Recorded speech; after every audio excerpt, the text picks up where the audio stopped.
Good morning, good afternoon, good evening, wherever you may be. I'm your humble host, Mr. David Knoll, also known as Hawkeye Two Feathers, and I greet you with the love and the honor of the infinite Creator. And I continue to pray that each and every day, that each and every one of you will continue to learn how to accept and receive the knowledge, the healing, the wisdom, and the many blessings from the universe and in the universe and around the universe. And we so here's hoping that y'all are having a decent time of it this summer. And it's a ways off, but we for all of you who know who that is. Hey Chloe and GTSY to you too. GTSY, good to see you. I think is what that Witch Moon, how are you?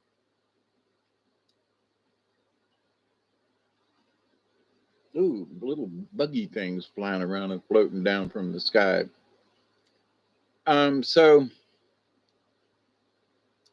my topic for this morning, actually, because it's after 12 and it's almost 20 after. So, you know, I wanted to be here for a 20 mark. No, Mark's not here. Well, he was here. Yeah, I know he was on earlier. Mark, where are you? Well, it's about time to mark that Clark. Mark that Clark. Mark, mark the clock. It's almost 20 after. Oh, you went swimming today? Oh, hey, Scotty boy and Steve. I almost called you today, but got really busy. Oh, let me tell you, my swimming pool thingy today at the spa. It's it's Vereen Center. There's all kinds of young old people there, and they got all kinds of different machines and this and that and the other thing. And one small, well, it's a small pool. It ain't a regular pool. I mean, this is a regular therapy pool with a treadmill in it and stuff. And oh goodness gracious, it was more full than it was last couple of times I went. And the water was warmer because she said that people this morning were complaining because the water was cold. And well, it's 94 degrees outside. You go in, if the pool's a little cool, but anyway, oh my goodness, it was delightful. Oh man, I was like, let me just bounce around in here for a while, you know. But the water therapy, just being in the water is therapy for me.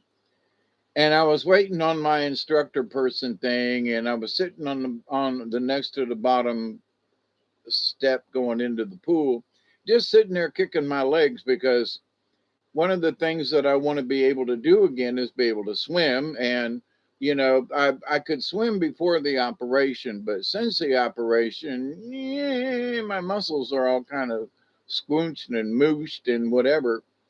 But being able to do my legs in a kick thing and all that in the pool, it was delightful. It was really nice. But anyway, Witch Moon, I'm glad you got a chance to get in the pool. It ain't just like a regular pool that you can swim laps in, but I get to bounce around and do exercises, and the buoyancy thing is great. But anyway, subject for tonight, this morning, actually, it's this morning, most of, at least from on the eastern coast. My grass is like almost to my waist. Like my hair is growing down my back. It's almost to my waist. Well, in retrospect, the grass is about the same height as my hair is long. And I mean, and my hair's getting pretty long, but so is the grass getting tall. Mark the Ark. I was wondering where Mark was a few minutes ago.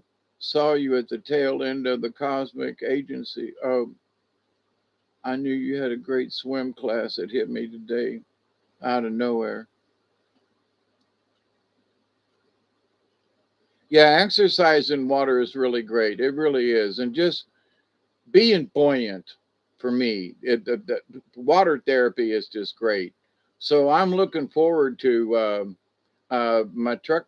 My truck's still running at the moment. My clutch is still working. So me and Doug are we're gonna go to the river. Alexander! Oh yeah. Here, let's all strike up a match, right? It's 21. Yeah, let's go. And since Alex is here, well, absolutely, let's go. Not that we need an excuse, but it is official.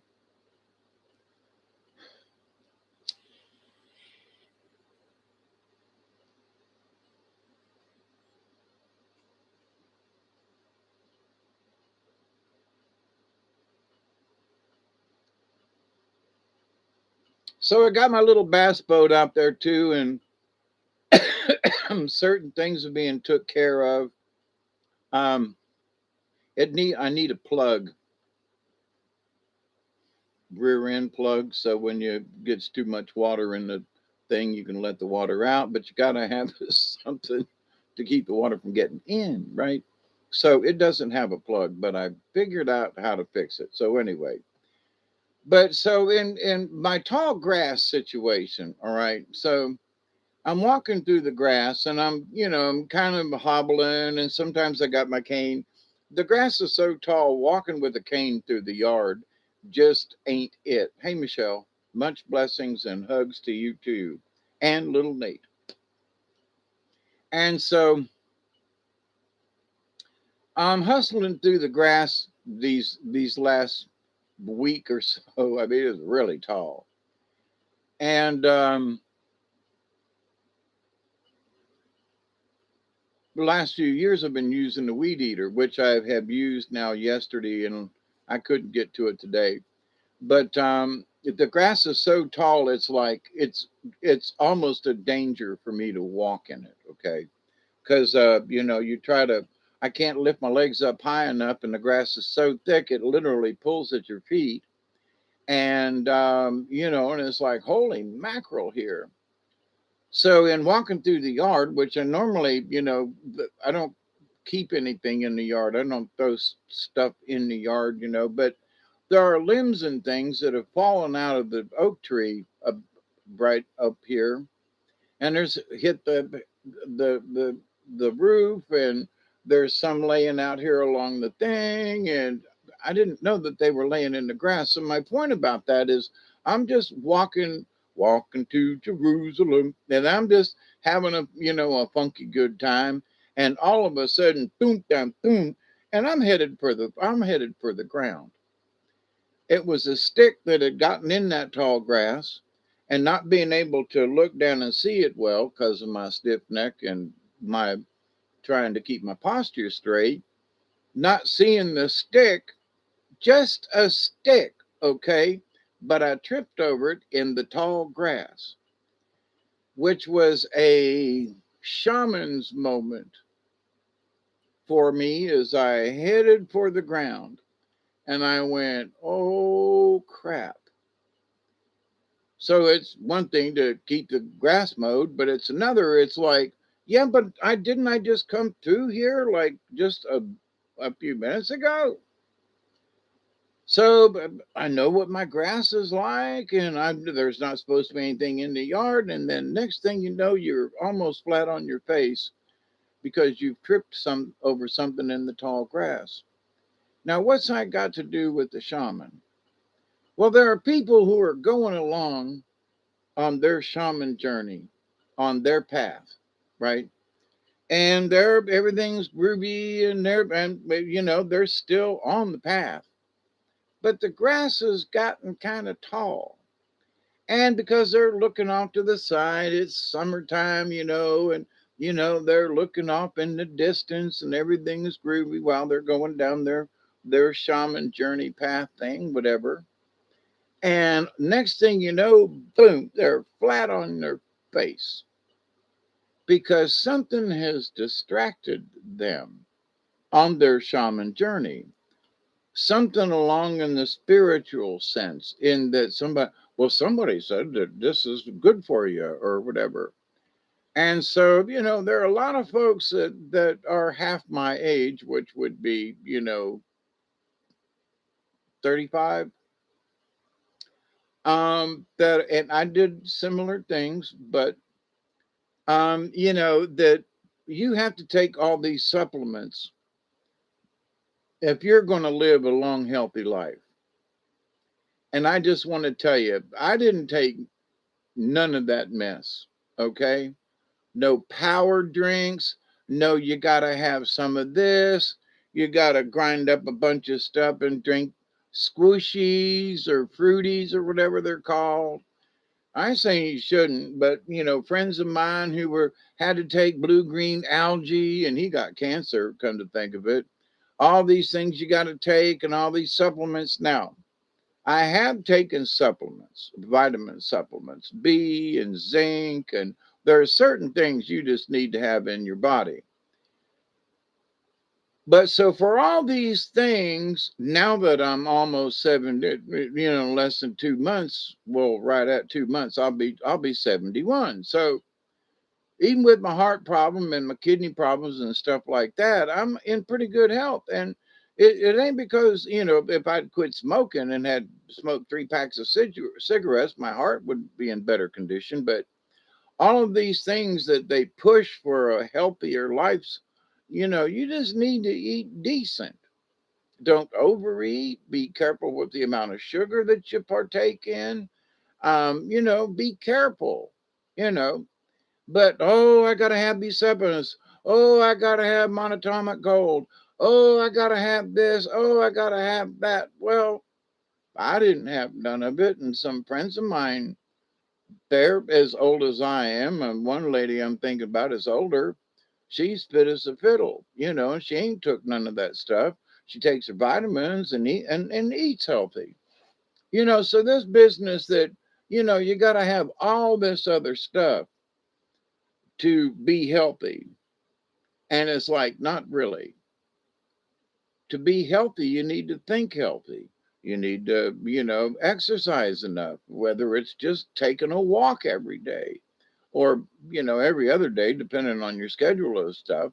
But you don't have to be a runner. You don't have to join a gym. You got, I've sat here at the house and done exercises. I got these rubber bands they gave me for my physical therapy.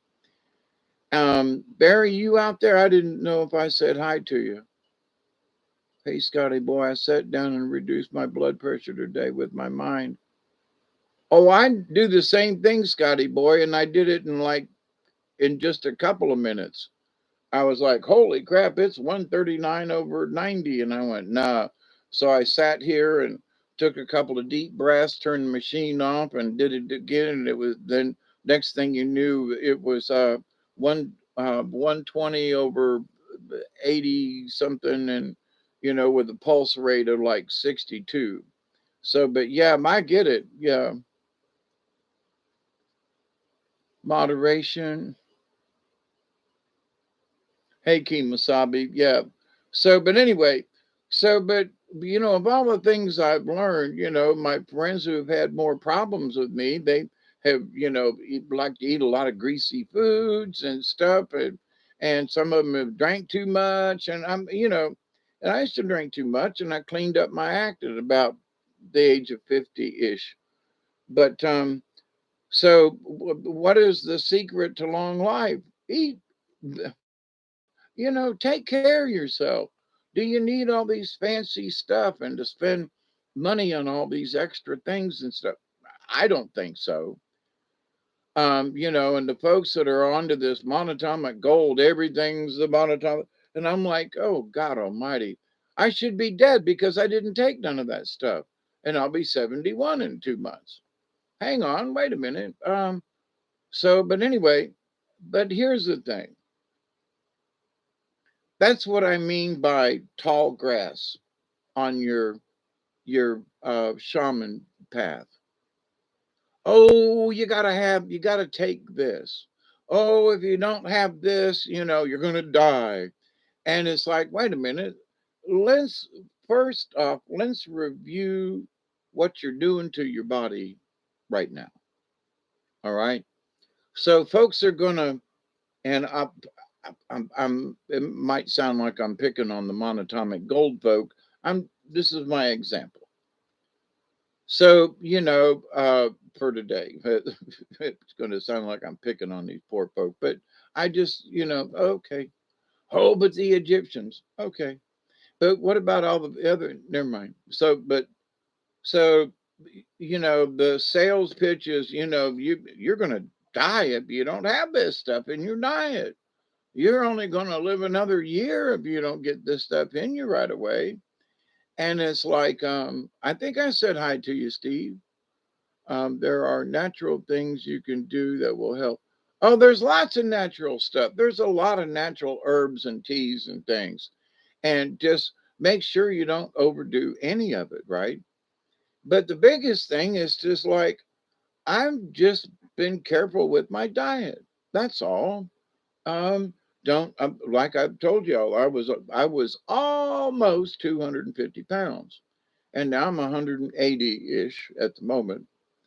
But I'm eating one meal a day and little snacks along, and when I'm hungry, I eat. But this idea though that we you have to have 3 meals a day, and you got to have this, and this. Well, you're going to be overweight because probably your metabolism isn't going to keep up with it. That might be good for a teenager who's like just using up a bunch of stuff, unless they're a couch potato and they're already 175 pounds and are only 13. I know a couple of folks like that. But anyway, you're 13 and you weigh as much as I do, and you're only come up to here. God almighty. But anyway. But so the grass that gets thick. So you think you're doing all right. You're humming along, and but the grass is getting a little taller.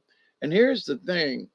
One of the things that goes through my mind with this tall grass at the moment, is a friend of mine's grandfather who lives down the road, kind of thing, a neighbor 3 miles down.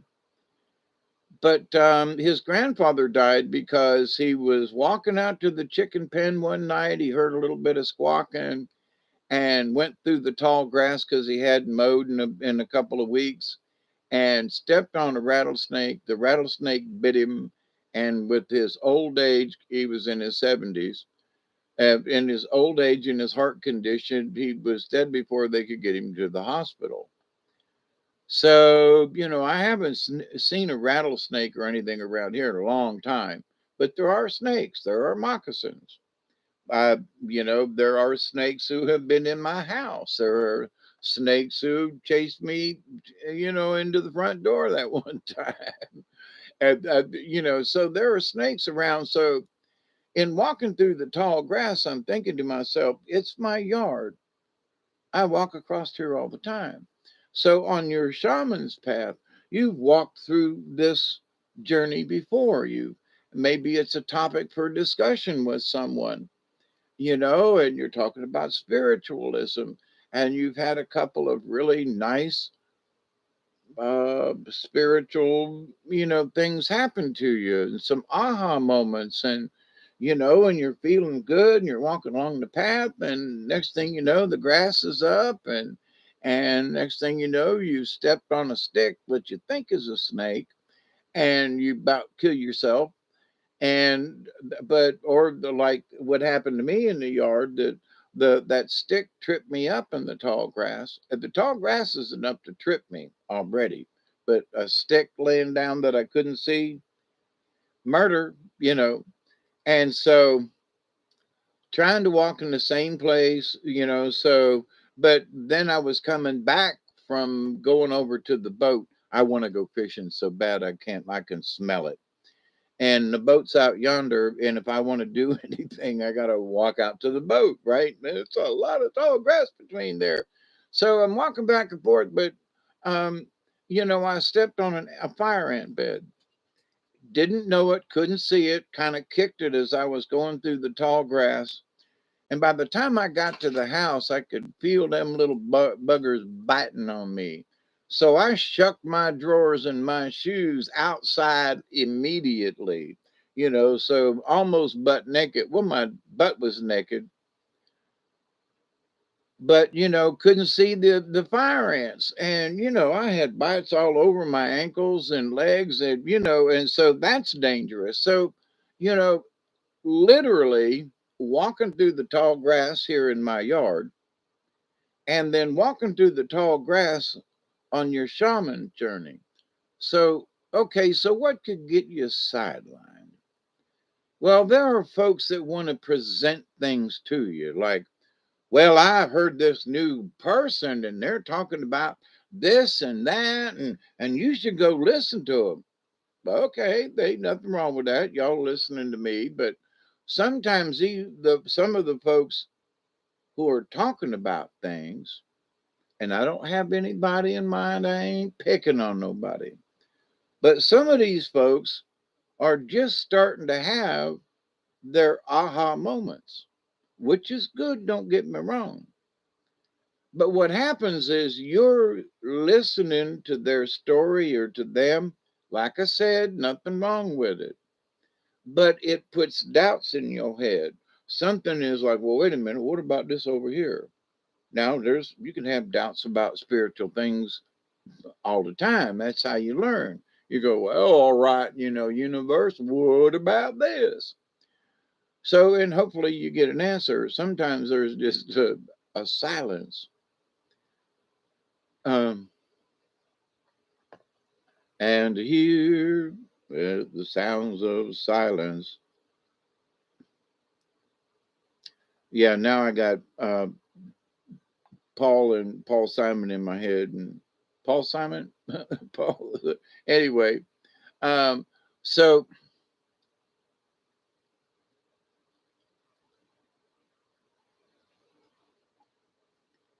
in listening to other forms of things, somebody's like, "Oh, well, what? You're not reading your Bible?" Well, no, I've been having some, you know, following my own heart, and I've been reading things about, just natural stuff, and which is sort of in an agnostic kind of sort of way.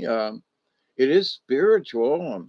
I'm praying, I'm meditating, I'm lighting candles, and not with any kind of special chants or anything, but I'm lighting candles and in honor of people and praying for the world and all that's positive.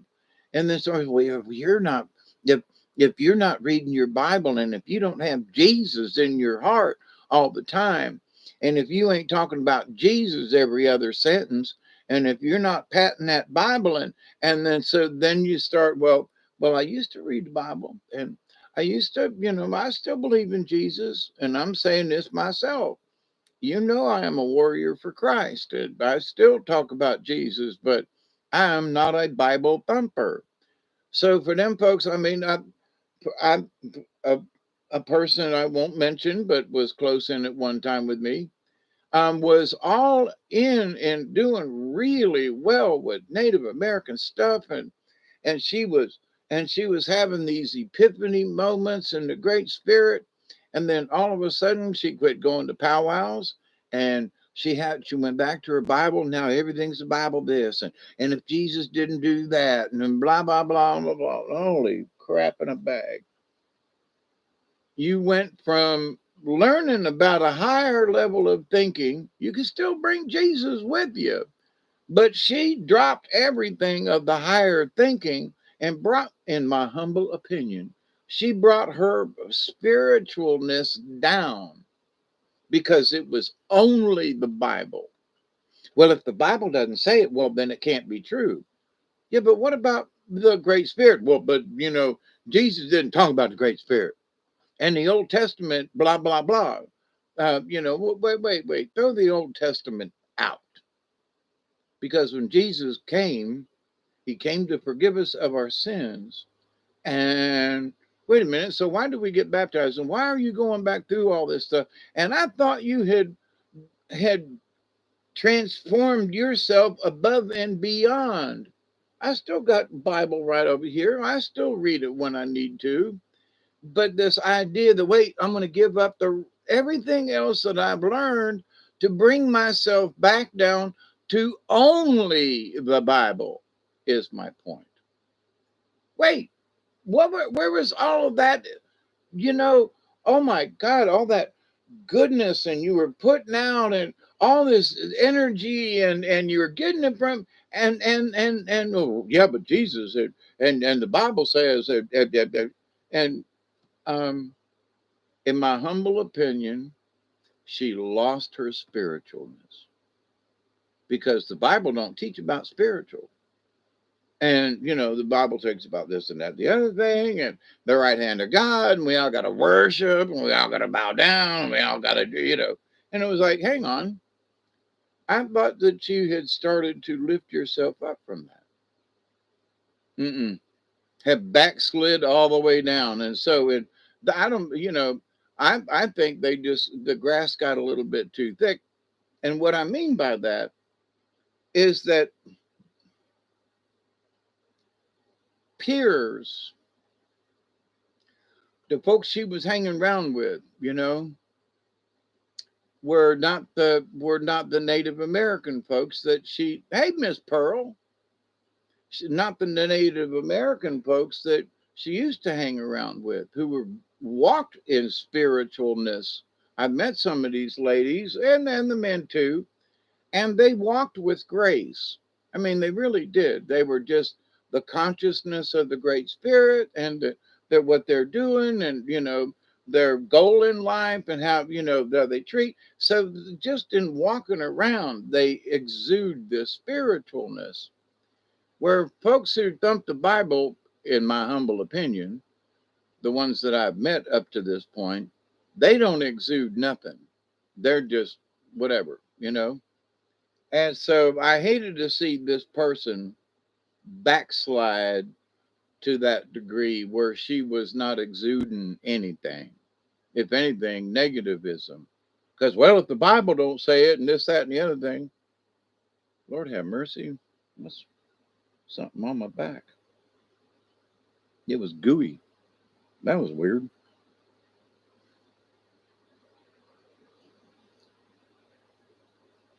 So the tall grass or the weeds or whatever that's growing on your that may be growing on your spiritual path.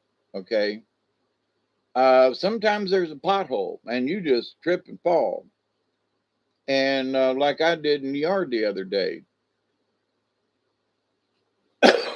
But so I'm not saying that you shouldn't read the Bible. I'm not saying that you shouldn't listen to other people, none of that. But if I guess if you don't believe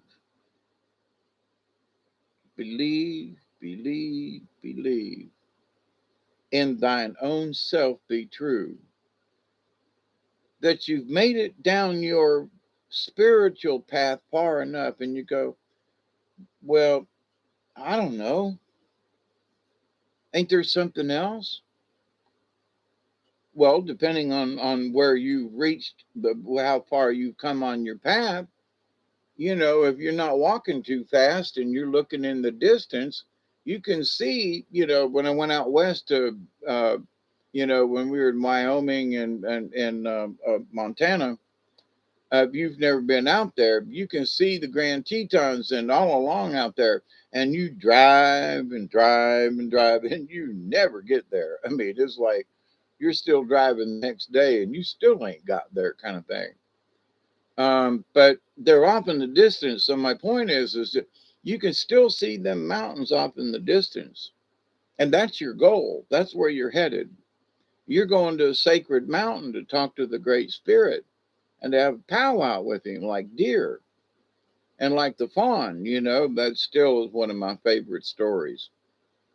So, but if you have met the demon along the way, or something, you've tripped over something in the tall grass, and you're still on your journey, you're still on your path, but you stumble and you go, well, I don't know, you know, because like for me, there for early on, I was like, I was getting stuff and I was understanding it, but then I started to question, well, I don't know if I really got this or not.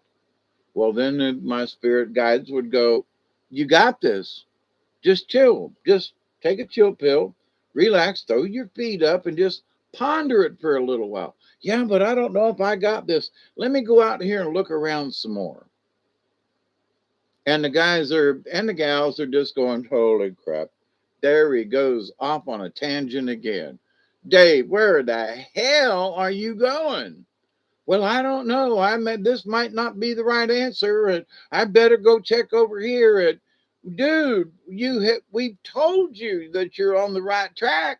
Would you quit going over there and getting stuck in the mud? I even tore the store a new one. It's the small things. Oh, I got some chocolate ice cream too, by the way. Scotty, did you bring that up? Road to Nowhere just started appropriate. Hey Michelle, how you doing?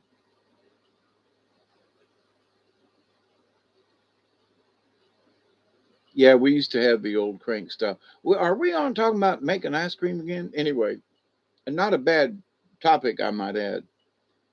Um,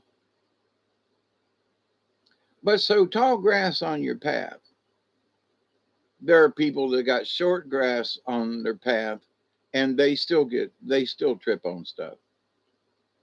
But to the point though, if you're not aware of things in the tall grass, you're gonna scuff your toe. Dead end, how you doing? Ain't seen you in a while. Of course, I haven't been on in a while neither. You mean you paid for a half a gallon but got served 3/8?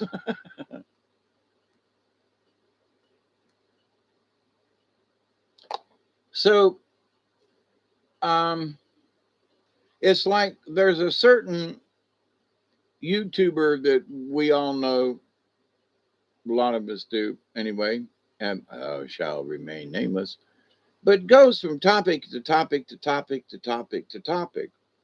And sometimes some of these topics, have a tendency to like lean over towards, the dark arts of black magic or any kind of quote magic that takes from something else in order to get you what you want.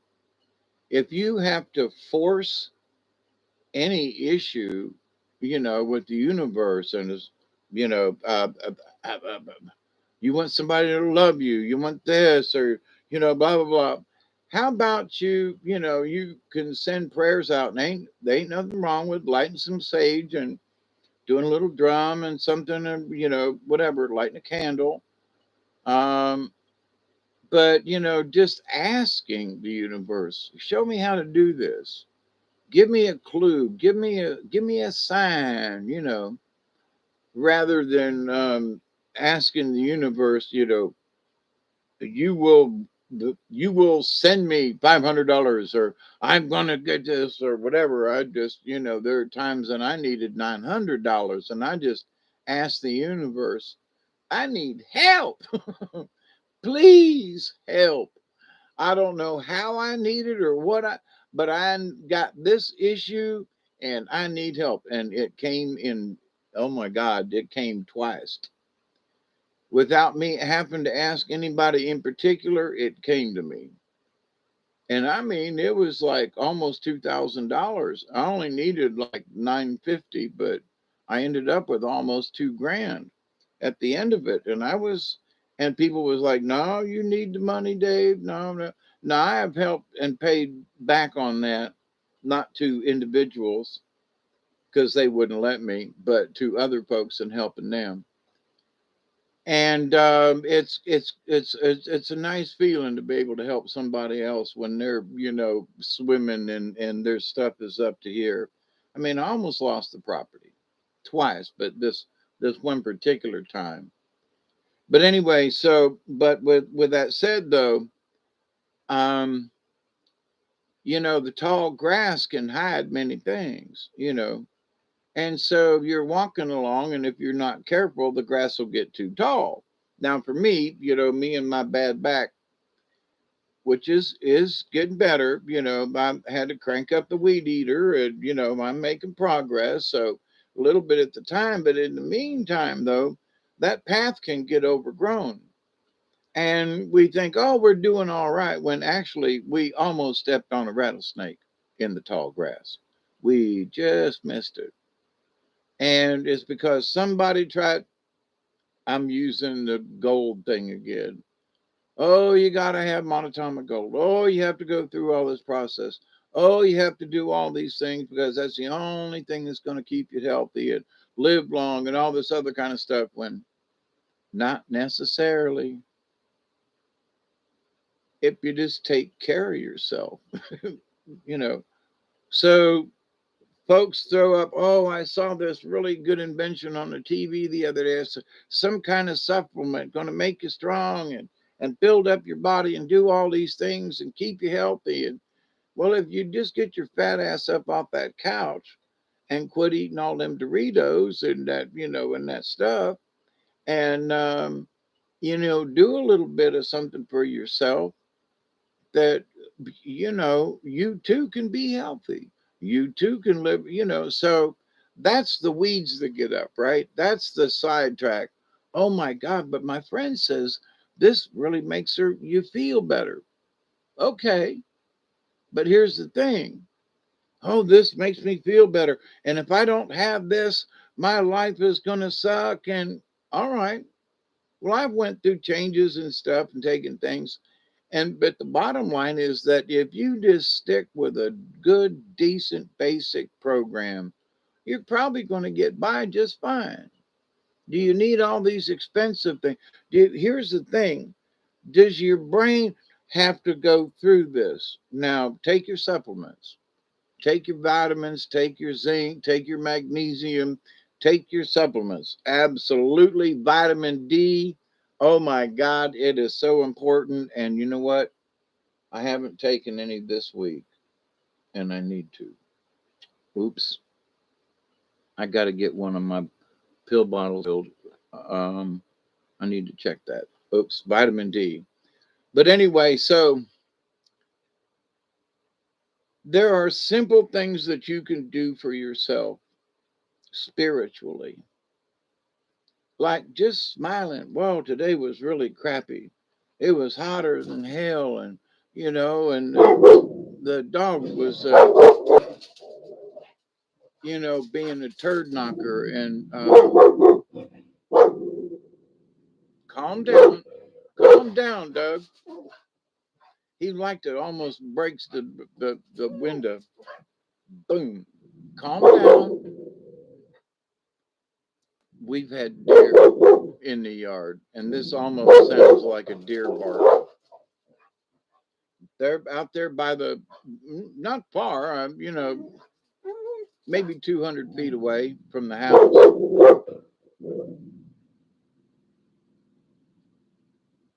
We collected others and check thoughts floating in the field. Yeah, you know what? That's a good point. So I talked about this in one of my other videos, but it was brought up that there are folks who take, ayahuasca and these other mind bending things, and they don't really, so they're just kind of wandering out there, and they can pick up all these other, entities that can just come in and float right in them. And you want outside? Hey, you want to go out? Will y'all hold that thought? Come on. Come on, go chase them. Go get them.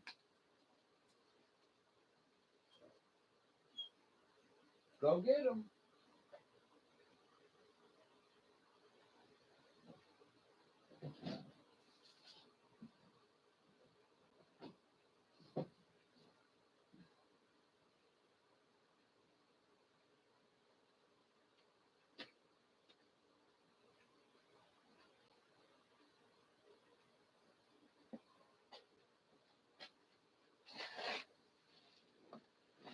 Well, it wasn't a deer bark, it was a possum bark.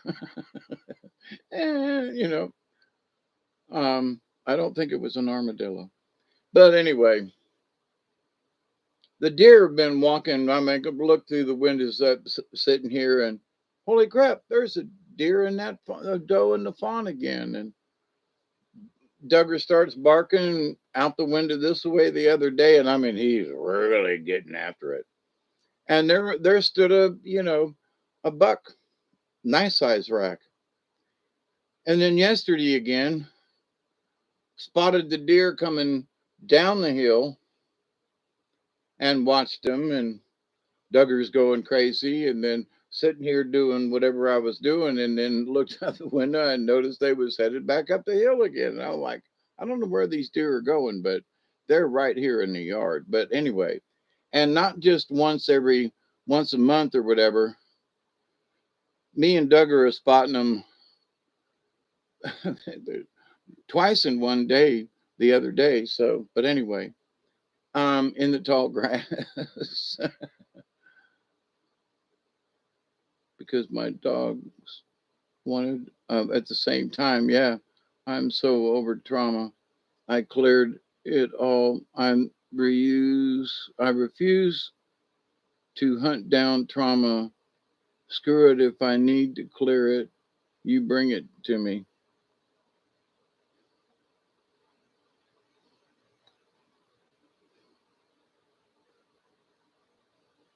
Sion next. What? How do you pronounce that? Sion next. Peace and right back at you. What a waste of life hunting trauma because some fool says I have it. Yeah. And I was bad about inventing my own trauma.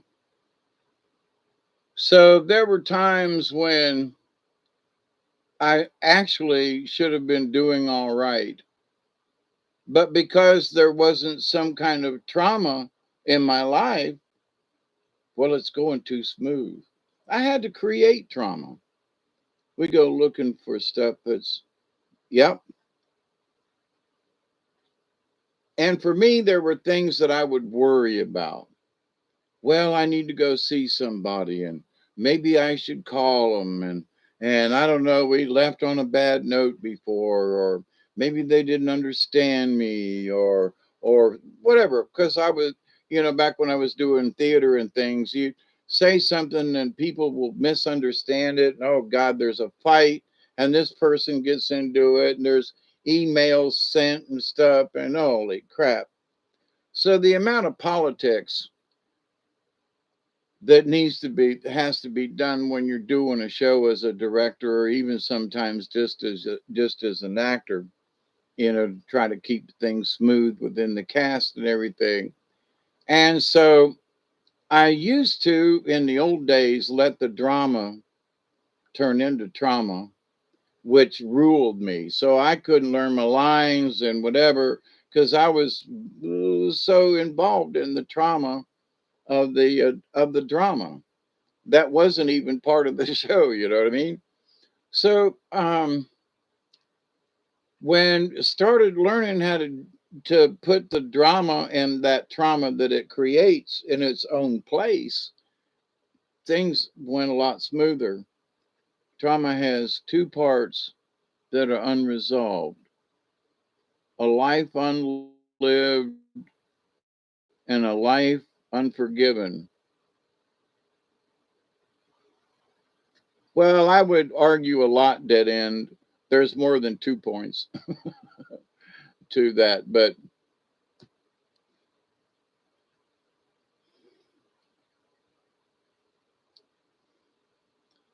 a life unlived. Now, so in the shaman's journey, what would that mean? A life unlived? That you just sat and watched life go by? That it's unlived? I mean, you're still breathing, you're still here, you're still participating because you're here and breathing, right? So, but if it's unlived, then it must be that you're just nothing more than a an observer. Um, you're not even the passerby. You're the person that sees the passerby. Anyway, but unlived. So that would be is it trauma that creates that unlived? I would say no. I'd say trauma will give you false impressions so that you seem to not want to live life. Um, but you're already living life. It's how you choose to open it up. So you are living it. You just, is my, what was the other part of that?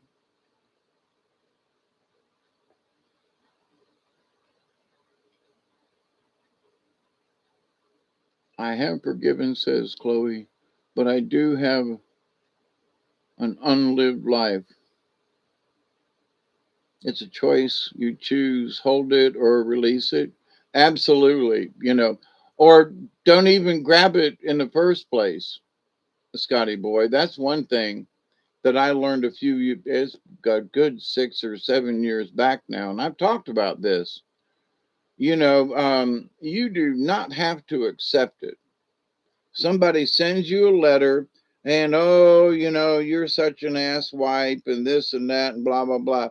And you open it up and you see, now if this was an emails, plural, and you'd open them up and it was just yada, yada, and you don't understand, and and somebody would write some kind of comment about something I'd said, and they didn't understand it, and I tried to explain it, and emails would go back and forth that it was hatred and whatever the other troll or whatever it is, just, oh my God. And I said, you know what? We just can't do this no more. And my guys were telling me, you can't do this no more. You don't have to accept it.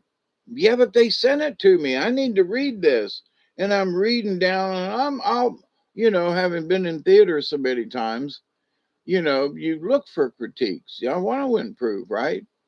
But when folks are just picking on you, they're, you know, so you have to, oh my God, somebody's picking on me. Just close it up. Well, didn't you get that email I sent you? Yeah. Didn't you read it? No. Well, why not? Well, because it was just a bunch of stuff. And I did, I just didn't want to get involved. Well, I thought you would that you would respond to that email. And why? It was just a bunch of yakety yak, and they not going to listen to me anyway. But don't you have a valid point? Sure, I got a valid point, but they ain't going to listen. And so why should I waste my energy? Why should I accept all this pain and trauma and drama from this person? I opened up the letter and saw what it was and just said, nah, nah, they ain't even gonna think about it no more. Like water off a duck's back. No, you did not engage in love or meaningful engagement. Unlived life. And then the second part is the shame of not asking for forgiveness. You do not have to be in a car crash to experience trauma. Yep, I agree with that. I want to go to this unlived life thing because it's up to the observer as to whether or not your life is unlived. If you're still breathing, you're still living. So, and it's up to you. Well, I didn't do enough. And these last couple of years were slow for me. And well, yeah, but what'd you do? Well, I didn't do what I thought I would do. I didn't get down. I didn't go down, get a chance to go down the Withlacoochee. I didn't get this done. I didn't accomplish that. And well, but I had a heart attack and back surgery in the meantime, but life is unlived. So there are parts of me that go, I haven't kayaked. Therefore, my life is being unlived. Well, wait a minute. Well, what about the rest of it? Well, it's unlived because I don't get to do what I want. So, unlived life is from the point of the observer. So if your life is unlived, that's your own damn fault. No offense. Happy birthday, Mama Clark, much as I would assume they need to be, but maybe they are exactly as they need to be. I don't waste time to think of it really. That's the whole point, Chloe. Is there are things somebody's, yapping, jacking and whatever, and just yeah, okay. You gotta let it go. Don't even accept it. That's why I don't think on it. Not a problem. That's right. Now there are things that you have to listen to, sister, and what you're nagging and like, well, I'm just gonna say there's a situation I know of with some family members, and one person's living with another while they're trying to get a house. Okay. But in the meantime, the person who's living in the house with the other person driving them nuts. Yeah, it was only supposed to be for a couple of weeks, and now it's been a couple of months. When are you moving out? It's now that the person was seriously buying a house and getting the closing and everything. So it has just taken longer. But person A, whose house it is, they're going bat crap cray cray. Get him out, get him out of my house, you know. And so, but the circumstances were such that it was supposed to be temporary. It still is, but life kicks in, and it's like, but the house wasn't ready. Yeah, but I'm ready to move in, but the house ain't. So there are circumstances in life when, like, when the grass gets tall, and well, but I got the for sale sign. I paid the down payment. The house is mine, but I can't get to it because the grass is so tall. You know. So, but for those kinds of things that we don't plan on, and you probably know yourself, they will show up in a moment's notice and get in your dang way, and that will try to create trauma. And oh my God, I got this happen, and oh, like today, I went to town and I was in such a hurry, to be on time and everything. I left my little change purse thingy with my driver's license and all my stuff in it. And so I couldn't stop by the store, on the way home from my swimming pool stuff. And so, and I forgot my cell phone.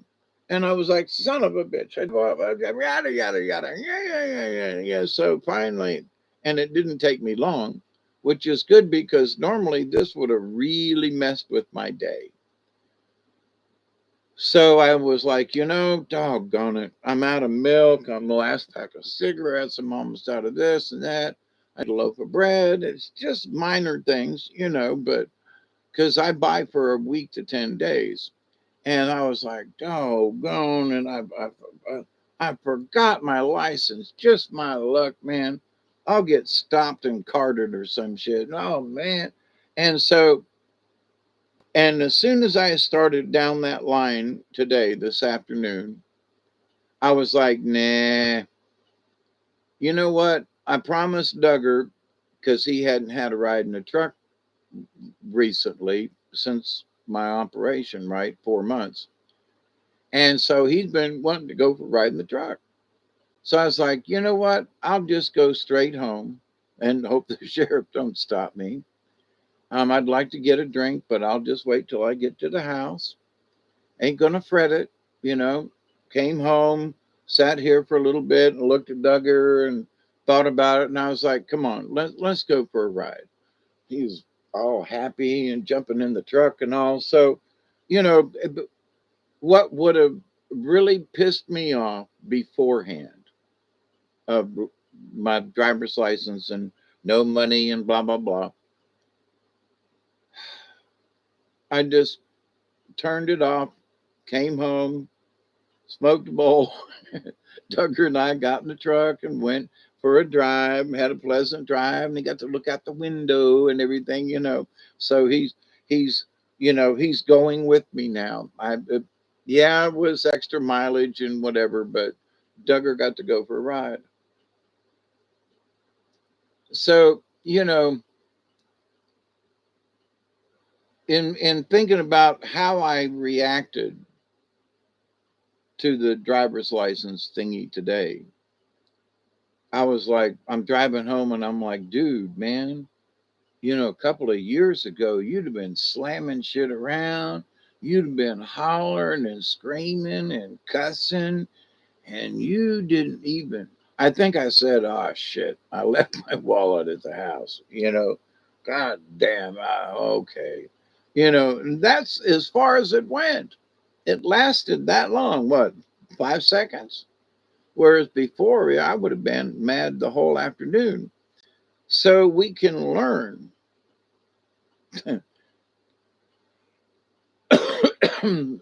For me, it took quite a few tests, and the tests still come. Like today, I could have been mad and angry and whatever, but I chose not to. I chose not to take the issue and turn it into a trauma drama.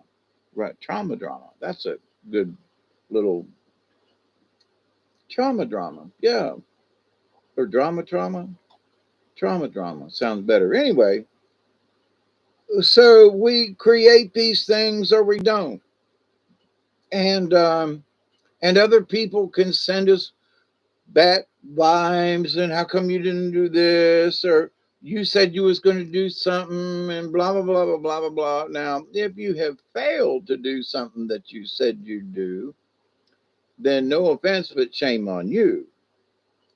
No matter what your no matter what your excuse is, now it could be that you were really sick and couldn't go or make it or whatever. But then there are times when well, I don't feel good, when actually you should have went. But anyway, so what time is it? I can't squint that far. I need to actually put my glasses on. Oh, 1:13. Yeah, we can all create our own mind hell. Yep. When we dwell on the things we missed or happened. Yeah, absolutely. And one of the things, yeah, it's the small things, friends. I agree with you, Scotty boy. And it's the small things that can like build a person up. There are some folks that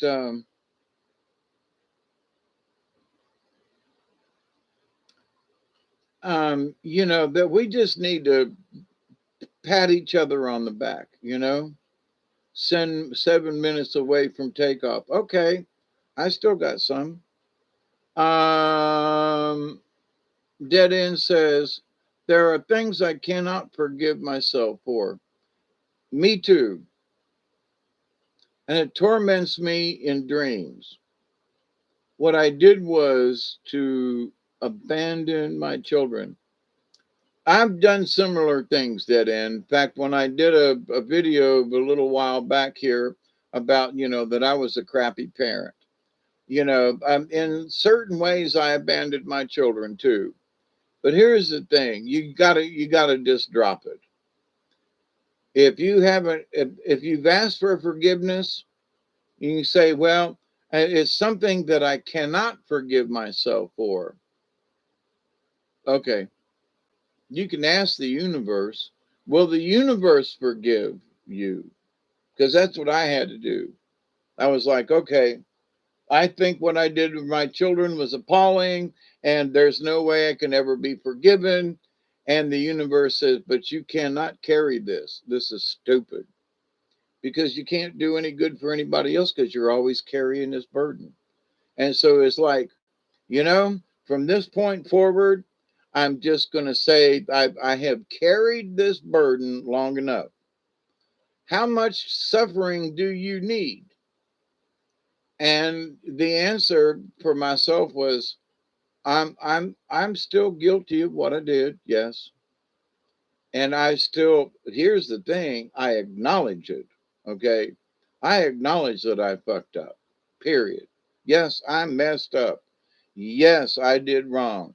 Yes, I should have done better. But I'm sorry, it's already passed.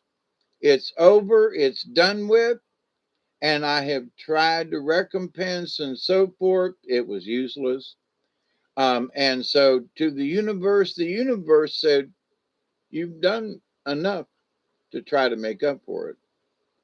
I would say that you should understand you're only human. Understand that you have grown from that place and have come to terms with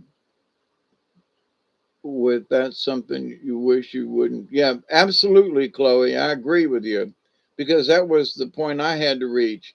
It's done. You can't undo this, Dave. You're right. It's over with, done. Like I talked about being a crappy parent. There are things that had just happened. I didn't mean for them to happen, but it ended up that way. And here we are now. And it's like, you know, um, to my son, I have said, look, you know where I live. My phone number hadn't changed in the last 25 years. You can reach me on the house phone. You know where I live. And so if you wish to make contact and at least have a conversation, here we go. I'll be nice and polite and everything. Um, 17 after. So, but in trying to apologize, I've apologized and made, but if the other person doesn't want to accept your apology, that ain't my fault. It isn't. So I'm not going to live the rest of my life, however long it might be, suffering for something I tried. I tried. Nope. Sorry. So you just have to leave it. Yeah, but Dave, you still were a crap. I know. Well, then how can you go on living? Well, I'm not going to live in turmoil and drama and oh my God, I was mean to my son and I tried. I tried to apologize. I tried to come back. I tried to make a rec. And when they say no, okay, dope. That's all. When that avenue was shut off. But here's the thing: he knows that I apologized. He knows I tried to apologize, whether he would speak to me or not, because everybody else knew I was trying to apologize. So, to the effort of apologizing, to the effort of trying to fix whatever I messed up as a parent, sometimes you just got to say, okay, to the universe and allow the universe to forgive you because it's over. You're the only one that's holding the guilt. And I held a lot of fucking guilt on a lot of things for a long time. The shame of what the priest did to me, the shame that I put on myself for other things that happened, the shame and the torment that I put myself through, and the years of being depressed ain't worth it. It ain't worth it. You know, now that it's not, and so here's the thing: you can't be flippant. Well, I tried, and I was, I tried to forgive myself, and I just said blah blah blah, and the universe can just deal with it. That now that's being flippant, and that ain't where I was coming from. I was like, okay, universe, I'm really sorry for this. Is there anything I can do to no? Did you try this? Yeah. Did you try that? Yeah. And so to the universe, is there some way that I can fix it? The answer was no. It's a 20. So if I can't fix it, all I can do is then don't make these mistakes in the future and help out any situation in the future that is similar to the one I fucked up. Be aware. Don't do this and help somebody else out if you see them going down that fucked up path. No, no, no, no, no. Don't go there, please. Let me help you out.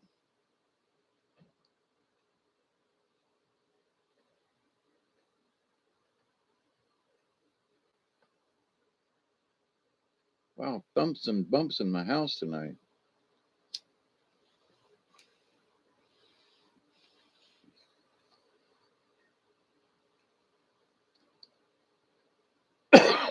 So, in speaking about the tall grass growing on your path, that's one thing that can keep you from being spiritual in a heartbeat. When you allow traumas and dramas to eat up your energy, to that's where all you can do is worry about it. And gonna have a little talk with Jesus, gonna tell him all about my problems. And literally, I have had to have several come to Jesus meetings over the years. And to where you have to just say, listen, Dave, and look at yourself in the mirror. I have been in the yard many times, laying prostrate on the ground, asking, please, Jesus, help me. Help me understand. Help me to, whatever.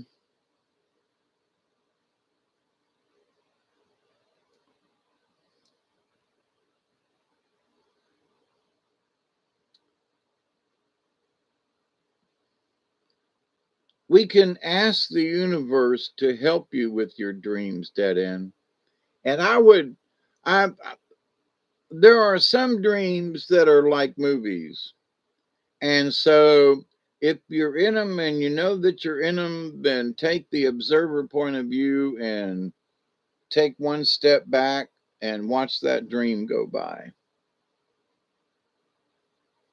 Oh, yeah, the come to Jesus meetings. Oh, yeah, as if Jesus doesn't have enough problems of his own.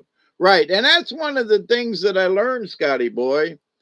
It was like, okay, so what, you know, he's up there looking down, going, okay, what's the deal? Well, Jesus, I'm having a, well, what are we having this meeting for? I don't need to be here. You're the asshole that's fucking up down there. You need to have a meeting with yourself, Dave. Hawkeye. Oh, but Jesus. Oh, yeah, I get your point. You're too busy for this nonsense, ain't you? Yep. See you later. I'm working out. Oh, so here I am after having that come to Jesus meeting with myself. And before, I mean, I ain't lying. Out there in the field, there's a spot just laid down on the ground. Please, universe, Mother Earth, whoever to listen, please. I need guidance, help, or whatever. Also, in my forgiveness thing, it's like there were so many things that I had held in, and some of them were tiny little things that I made into big mountains, big old molehill. Or I started out as a molehill, and that's the other thing that'll pop up in the tall grass that you can trip on too. That pops up out here, and the cats have caught several of them little moles, but they'll build a tunnel and you walk through, and the next thing you know, you stepped in a hole. But anyway, so in the forgiveness thing, I can't forgive myself. Why not? Well, because I did you kill somebody? No. Did you really physically harm them? Now, sometimes there is harm that comes that just, I, I, they were, you didn't pick them up from school on time, something, and it rained. There are things that happened on the sideways thing that was not intended. You did not intend to like beat the person or hurt them, but they tripped and fell, and it's like, holy crap. They ran into the fence or something. They touched the electric fence. You didn't tell them it was on. Well, it's always on. We don't turn it off. But anyway, so there are things in life that happen, but there was, for example, my son years ago, he fell on a piece of glass and it cut his knee. And oh, now I probably should have took him to the hospital to have had it stitched. Okay. but it was a nasty gash about this wide, but it wasn't very deep. And so me have patched myself up, and the fact that I didn't have insurance, that the car wasn't running, and the hospital's a long way off, I sewed, well, technically, I butterfly bandaged my son's knee and closed up the gap. It was perfect. It looked great. And I told him, I said, now we put a little ace bandage on his leg. I said, now you can't bend your knee for a couple of days. I said, because if you do, you're going to tear them bandages open. You're going to open that gap, right? He was sewed up perfect with the butterfly bandages, and I, had covered him, bubbered him, and he was done great, right? So this was Saturday. He got through Sunday okay. I take him home. By Monday afternoon, I'm getting phone calls and swear words. He had went out on the playground and whatever he had done. I told him, I said, you tell the nurse or your teacher to not let you out on the playground because you cut your knee. And so none of that happened, right? But so by him and his mama not following my instructions, you know, he went out and played, busted the bandages open, and now he's got a scar that's like this wide on his knee. Oh, it opened up. You should have had stitches. If you would have not played on the playground that day, you would have been fine. But so for years, I was blamed for, you wouldn't take your son. Listen, I didn't have to take him to the hospital because I had closed up the wound. I know about this kind of stuff. But it was because of their negligence, but I got blamed for it because he got hurt. To this day, you should have took him to the hospital. You didn't care for your son. Hang on, like I told you, I had it bandaged up. He was on the mend. Dumbass. So, but there are things like that that happen in life. So, no matter how much good you've done, when the other party is somehow they messed up too. Was it originally my fault? Well, no, I had a butterfly bandage. Did he need stitches? Could have used them. If I'd been in Moultrie and that was way back in the day, I could have got his knee fixed. But it wasn't bleeding. It was under control. It was bandaged. Had an ace bandage on it. He was okay. But then life comes along, and this is what I mean by these little curvies there was no intention, right, for me to have my son suffer and to have the gash opened up. No, I didn't want that. I had him fixed up. I had an ace bandage on him for crying out loud so he wouldn't bend his knee. Anyway, so in life we do some things, unintended consequences. That's the word I was looking for. So there are things, there's stuff or whatever, and there are unintended consequences. There was a time when because I showed up at somebody's house, oh, there was arguments and somebody did this, and next thing you know, there was just like, holy crap in a bag. Someone wanted me to get eaten up. Oh, it burns soon as you put it on. What are we putting on?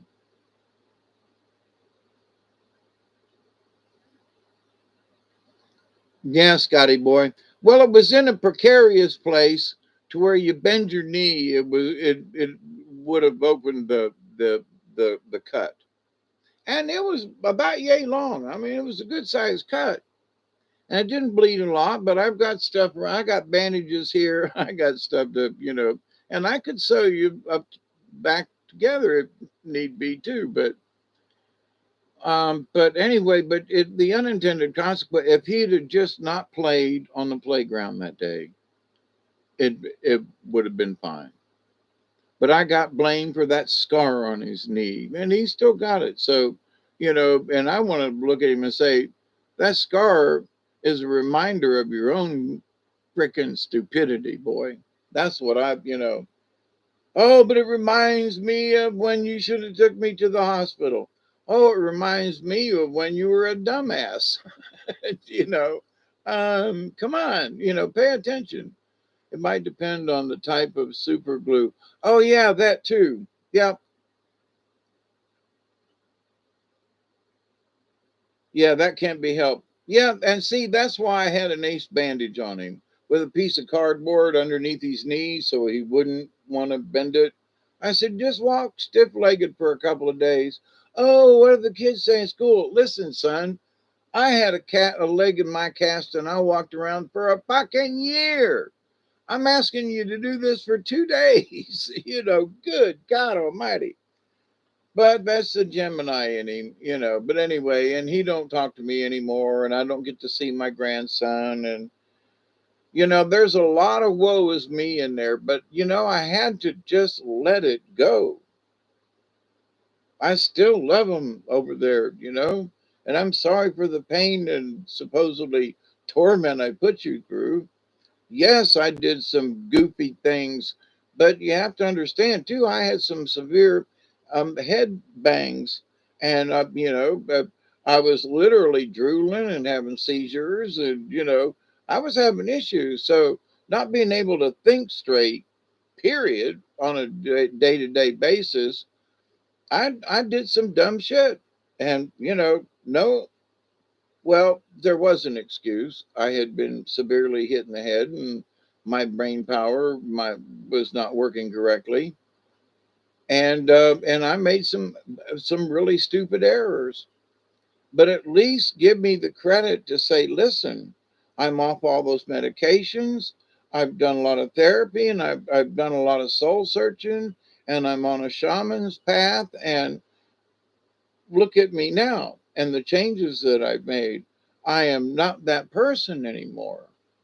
And I regret having to have gone through that, being that kind of person for that couple of years that it was.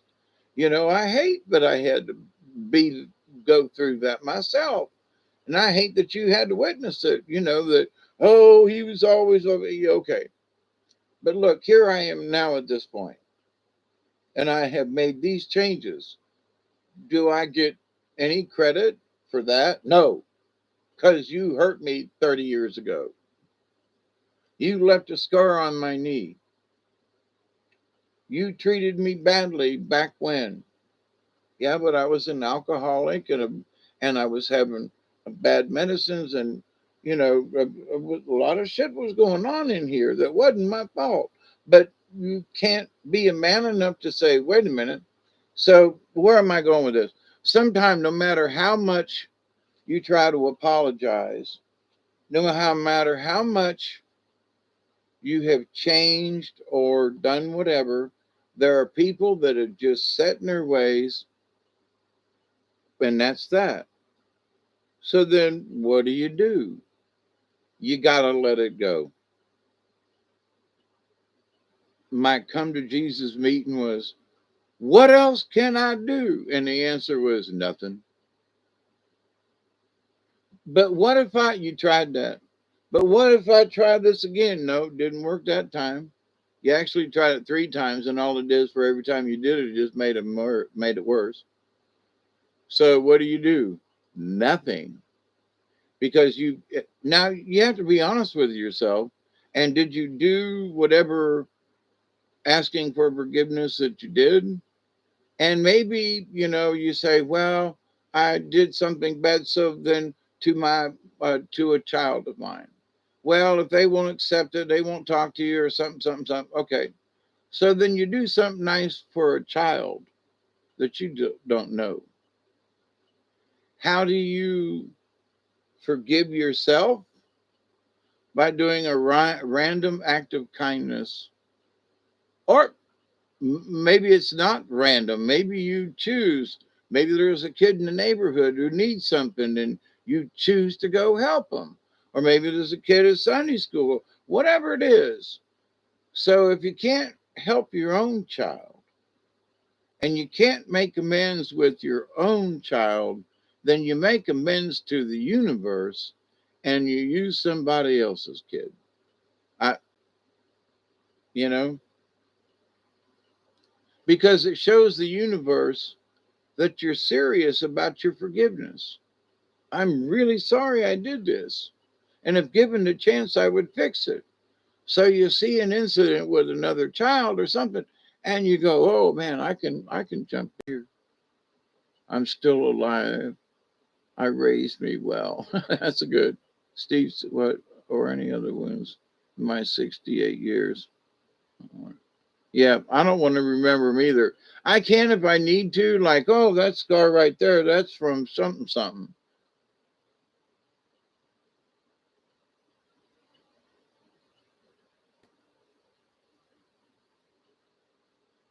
So I have a little stutter problem.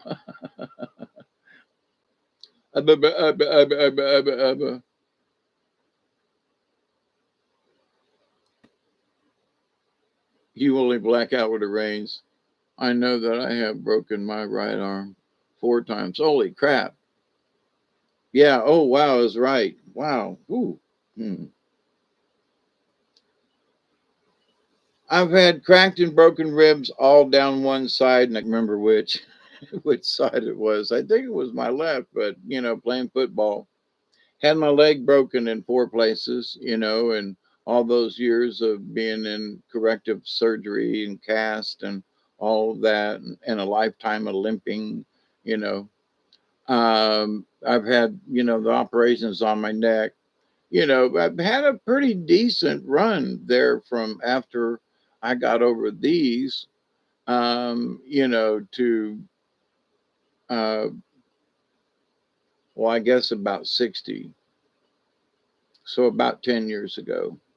Was when my back really started to decline after all the heavy lifting and work and braking and all that. But and what does that mean?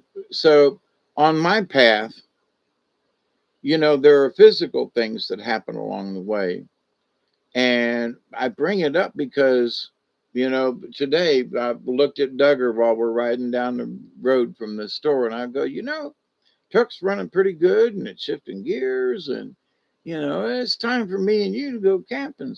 It's time for us to go to the Flint River and set up a tent and listen to watch the river go by and light a fire and sit by the campfire, and then my next thought was, wow, I haven't had that feeling, of like really wanting to go. I'm sitting here in the chair and I'm like, yeah, one of these days, I sure wish we could. But driving in the truck with Duggar today, it was like, I really miss driving with Duggar. And we used to go places and it's like, well, the truck was broke and I couldn't drive. And my back, I'm good enough to at least drive.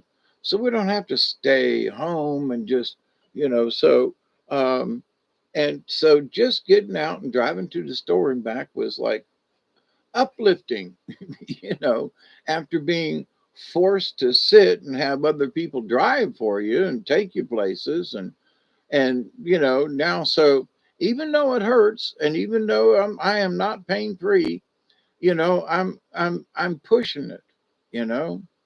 And come on, Duggar, let's go. Let's go for that ride. That extra bit that I did today was already tired from all the other stuff. And nope, me and Duggar went for a ride, and he was just as happy as he could be. And that makes my heart better.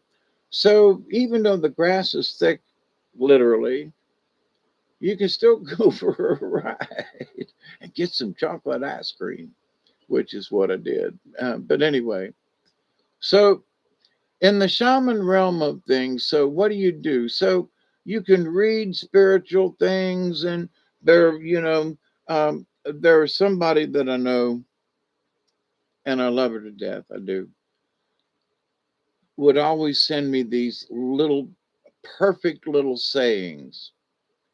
And oh, and but the thing is that she would send me these things, and they were so poignant that it made her cry. And I'm like, wait a minute, if you're going to send me these things, oh, I sent you this, and it was so perfect, and the gentle tears of the rain and the forest and the this, and and I'm like, look, if you're going to send me shit that makes you cry, don't send it. And yes, it's a poignant thing, but if so, she was always looking for this poignant little sayings, but every one of them made her freaking cry. Now wait a minute. Well, that's uplifting to my spirit. No, the fuck it ain't. Well, yes, it is. No, it ain't. Well, yeah, but then why are you crying? Well, I feel uplifted in my heart. No, you don't. Well, yes, I do. No, you don't. How can you feel uplifted in your heart if every single day you find at least three of these little sayings, and two out of three, if not all three, make you cry? And you're trying to tell me that your spirit is uplifted? Bullshit. Bullshit, bullshit, bullshit. It's not. Oh, now you may feel that your spirit has been moved, but it ain't uplifted because you're sitting there bawling. Oh, it was such a pretty, and the music that was behind it. And oh, shut up. Would you stop looking for that kind of shit and find something that makes you smile? Something that makes you laugh. That's what lifts your spirits. Not this stuff that's all the time making you melancholy. No, no, no, no. Oh, it lifts my spirit. Bullshit. Bullshit. It's not lifting you if you're crying. Now, once in a while, no. This is like two or three times a day, every day of the week, twice on Sundays, if you know what I mean, because they got extra time to go looking for this shit. And then there are other melancholy people who send melancholy things to their friends. So this melancholia is one of the thick weeds on your path because, oh, but wait a minute. I read this really nice saying, but it made me weep. Yeah, it was a really nice saying. I got no argument with that. But how does it make you feel? Well, it made me weep and it brought up memories and it did this. It triggered your ass, is what had happened, right? And,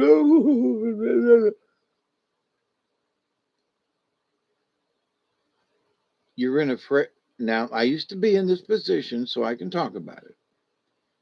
You're in a frail situation. You're looking for things that stir your spirit. Nothing wrong with that. But you stay in such a frail state of melancholia. I have lived in melancholia for a while. I'd come out and go back and go back to visit melancholia. But you don't want to stay and you don't want to live there. So, you send me these things. They're beautiful sayings, there's artwork and music, that it's melancholy. It's, oh, send me something that makes me fucking smile and giggle and laugh. Send me something with, oh, but it was such a beautiful. And did you see how the pond and the picture and how the music? Yeah, yeah, yeah, yeah. And oh, and it was so beautiful it made me cry. There you go again with the crying thing. So, but it moved me. Yeah. And I had a bowel movement an hour ago. No, you need. You need something that will uplift your spirit. So here's my warning. I know folks who do this to this day, and they will pass along the melancholia. Pay attention to it. It's a beautiful saying. I agree. And the cover and the thing, but if you're sending it to someone who is in their own melancholia, right? They're in this melancholy state, and oh look, oh it's a beautiful day, but oh the sun, and oh and melancholy can set in and just be a bad neighbor. So if you accept the melancholy, so when she would send me these things, I'd read them and turn off the sound if there was music to them. And I would just go, oh, this is a poem. Let me read the poem. And so read it as a poem, sometimes, a lot of times out loud. And I go, well, that was really nice, versus just reading it and listen to the music and going into the melancholy that the person who sent it wants you to go. They want you to read this and be moved spiritually. Yes, but it's not uplifting if it makes the person melancholy. Pay attention. So you're walking through the grass, minding your own business down your down your shaman's path, and you're getting these spiritual messages that they're making you weep or cry or whatever. And wait a minute, so you've got to change your own mood in that. And for me, I had to quit reading some of the stuff because it was putting me, I was too vulnerable for the melancholy. Easy to go there. And then I had to deal with my own melancholy. And then when I did, I was like, oh, now I can read these things without them making me feel melancholy. Ah, beautiful saying, nice rhyme, great. And I can put them over there and and still be happy, you know. But there are other people who stay in that melancholy mood. And so, if you have gone to melancholia, you need to get you a ticket and get out of there. You need to be aware of that it's melancholy and and that it's part of living in melancholia, right? So I would say it's a true place because other people that I've seen who have lived with all this melancholiness, it's really it's depression is what it is. So you want out of it, then stop reading these things. Um, but to be it made me cry also. Oh, my people are just a little off kilter. Seeing people doing things for others less fortunate does my heart good, gives me hope, but no tears. Yep, I agree with you, Scotty boy.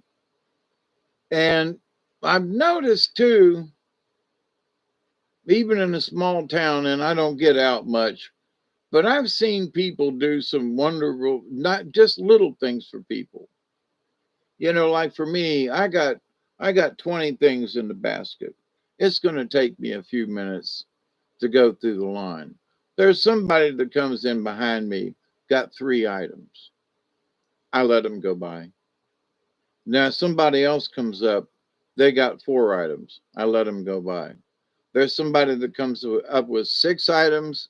I go on through the checkout line. But I'm all the time doing that, and the people look at me and they go, "Really?" And look, I'm retired. I'm not going anywhere, but I do have a sore back, and I can't stand here long. But if you don't take too long, you got you got 2 items going around me. You know, you got 4 items. Go ahead, go on. Now, if I'm hurting really bad, I'll turn. I today I turned around and there were some folks behind me, and I said, "Excuse me, I'm sorry. I'm buying groceries for 2 weeks, and I know y'all only got a couple of items, and I'm putting stuff on the counter, and it ain't like I'm just standing there. We're actually going as fast as we can and loading stuff back in the bucket. But I apologize to the people behind me, and they're like looking at each other like, what is with this old fool?" But I'm putting forth the effort. And then when I got done, and I turned as I'm pushing my buggy away and I paid my bill, I turned to the people in line. I said, "Thank you for waiting. I do appreciate it." Now, I don't know what good that did to the people standing in line, but how many people turned around and apologized? And it wasn't like it was 30 minutes, but it seemed like forever in these days and times when you only got three items and I'm at the dollar store for groceries. I'm there for supplies. Where other people just need an item or two. It's like a convenience store. So they gotta wait on me. But like I said, I always try to do it as quick as possible. But I always, if there's a line behind me, I always apologize for them folks back there. Then I get carjacked by those same. No, but I did meet one of the ladies at another store or something. She said something about like that was really nice what you did, and I was like, "What did I do?" She goes, "You turned around and apologized to the people," and I was like, "I do that all the time, you know." So it's nothing new for me, but for me, I've just become accustomed to that. So there are people waiting on me. I waited on these other folks, but these folks are waiting on me. I'm trying to get out of the way, but they're in a hurry and they're shuffling their feet. And if I acknowledge that they only have a couple of items and there's only one cashier, I'm sorry, y'all. I'll be done as soon as I can, and we're working on it. Well, that just calms people down. It would me, you know.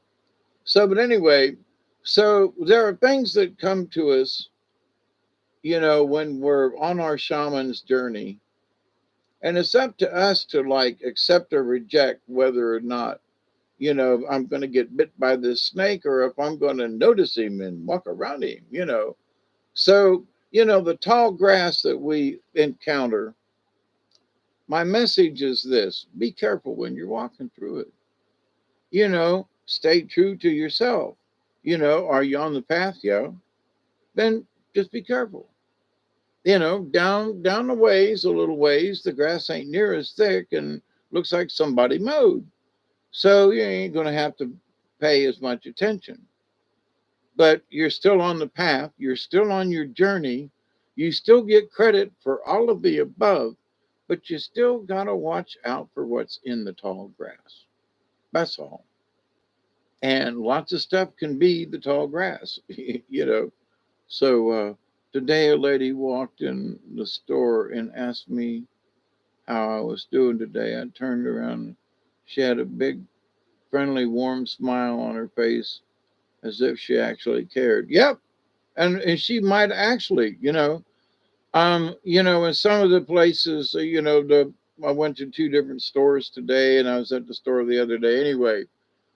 Today, walking in the store at the dollar store, and there was nobody there. The doors were open and the cashier was out smoking a cigarette. There was nobody, no cars in the parking lot.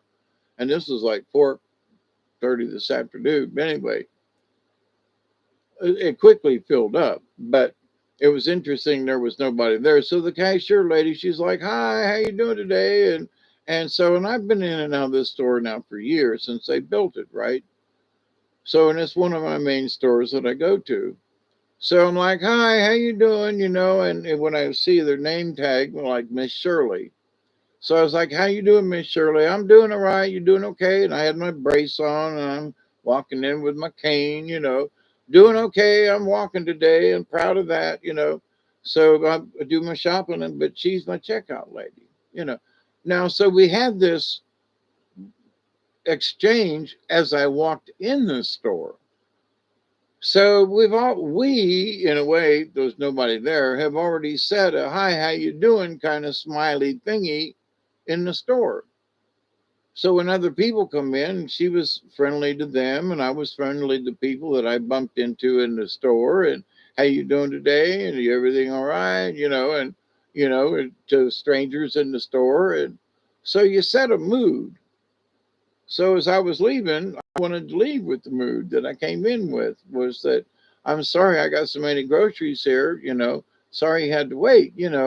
But then when I got outside, there was like the second lady behind the two persons back. She came out. She waved to me as she was getting in her car, and I'm like, I don't know this lady from Adam. And I was like looking around, and like I was the only one. I waved back, and she just smiled. So you never know when you do something how what the unintended consequences. Now, I did intend to apologize to the people and make them feel better. So that's not when I say unintended consequences. I was just trying to make the people feel, but the unintended consequence was the lady who came out in the parking lot and waved at me. That's all good. She said I made her day, and I said, well, sometimes. Yep, keep it up, Chloe. It's not that I need to feel needed. I just appreciate kind people when most aren't kind.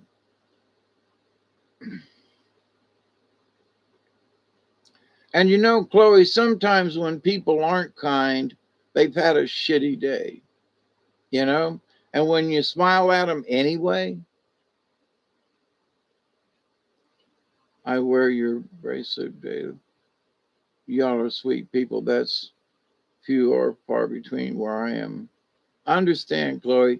Gee, I guess I'm really lucky living down here. Because in the store today, even when the people were sort of antsy and everything, I won them over with a smile, and a little bit of kindness. Ooh, it took 4 minutes to do my groceries. But when you acknowledge other folks, which doesn't happen, but down here in the South, I mean, I know there are people who argue and don't get along, but most of the places I've been and seeing people and just we're friendly folk down here. And I'm glad I don't live someplace else. A lady drives by me almost every day. Nate and I walk and yells rude things at me on the sidewalk. Hurt people, hurt people. Yep. So in all of this, years ago now, I used to like, well, I'm trying to be positive, but other people are just assholes. Well, I don't think none of that anymore. I just try to be positive and do the best I can. If they don't accept it, okay. But I send it to the universe. I send it towards this person, and if they don't want it, it's I still sent it. Okay. And I send it with good meaning and so forth. So um but it used to bother me. Oh my God. Well, I tried to smile at this person. All they do was bitch at me. And it would upset my day because I was trying to be nice. And then I realized, oh, well, there's one that went by. And then it might be that I was trying to be nice to a grumpy person. And there's two people back, and somebody comes up and you go, well, you try to be nice to that person, and it was a nice gesture, and they speak to you and they give you an attaboy kind of thing. And so it's like we still have to make the effort. So, believe that it works because it does. Whether or not it's immediate on the person you intended, but if your intention is good, it will affect the universe, right? Listening to Russell Brand today for a little snippet clip it, and he was like, he said before, he said, I used to, think positive thoughts and stuff, and would it do any good? And he goes, now that I got 6.5 million subscribers, If we all think good thoughts, we can make a difference. And I was like, right on, brother. Right on. If we all just think good thoughts, we can make a difference. And like you go, Russell, that whatever else you got to say, whatever else you got, but if we all just think good thoughts, we will make a difference. And if you believe it, believe it, believe it, believe it, believe it, believe it. If you have a wavering soul and you're not sure, then your intentions will waver with it. But if you believe it, is it going to work? Yes. Is it working? Yes. Well, do I see the results? Is it working on Joe Blow over here? No. But don't worry about it because yeah, but I don't. But it's not working. I don't see the result. Calm down because if you keep having positive intentions and you live it every day with positive intentions, no matter how high the grass is, you're going to get through it. Yeah, see how I brought that around? But I'm still thinking of tall grass. But, people stumble over the simplest of things. And, you know, I, some folks just want like a quick fix. Like, oh, I'm going to do this spell and, I'm going to become a Wiccan and we're going to do these things. And yeah, okay. But that's just a shortcut. And then now you got to go talk to spirits to do. Uh, uh, yeah, just keep swimming. Yeah, absolutely. And I was trying to do, you said butterfly effect. That's true. I believe in it. But I was trying to do the butterfly stroke today in the pool as thinking butterflies. And I was trying to remember how to do the frog kick too. But anyway, so my dear friends, no matter how tall the grass gets, just be careful when you're going through it, you know? And there are sometimes there's nothing hiding in the grass.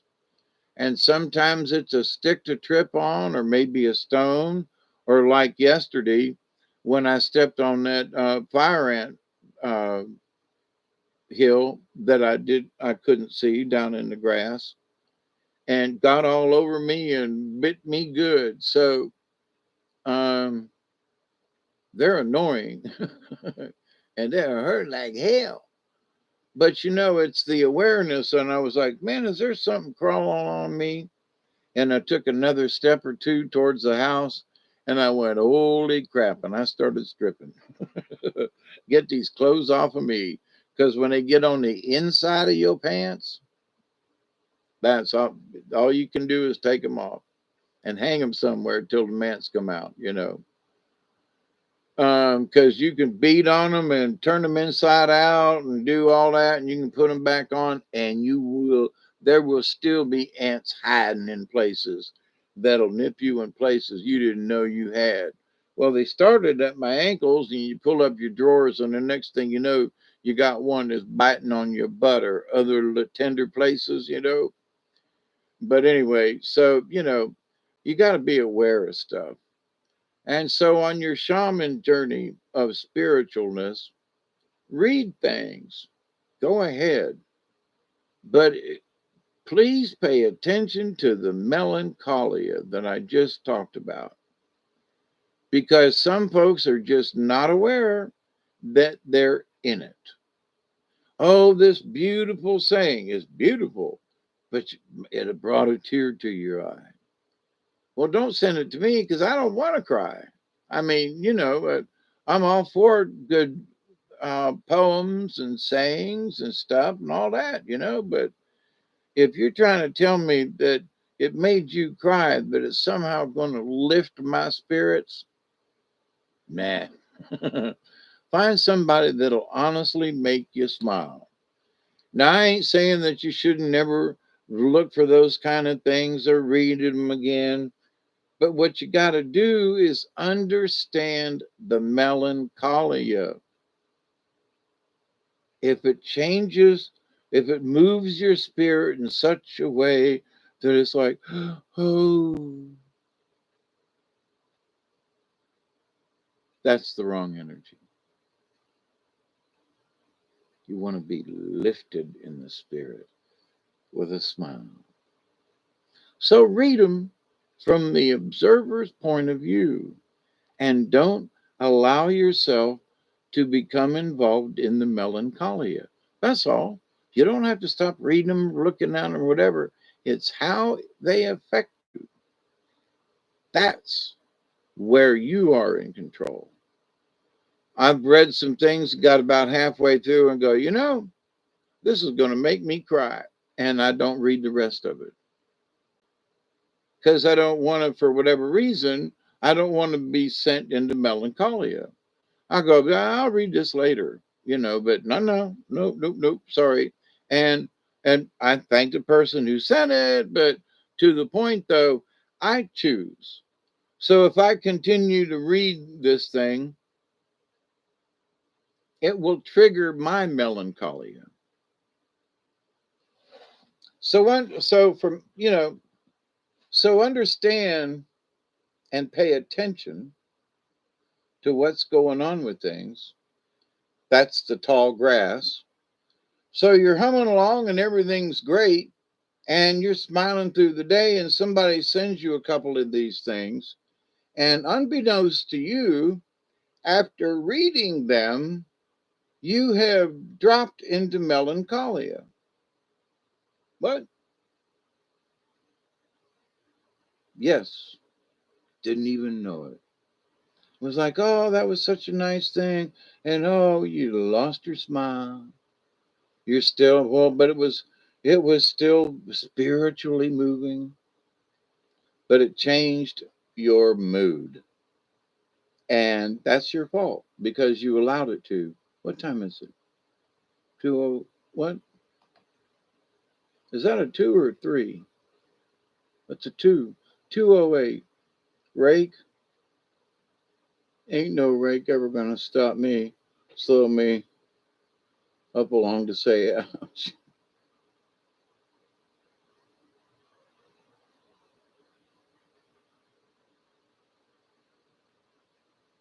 Yeah, Scotty boy, the past is past. And, there's still so much chaos to wade through. Tall grass.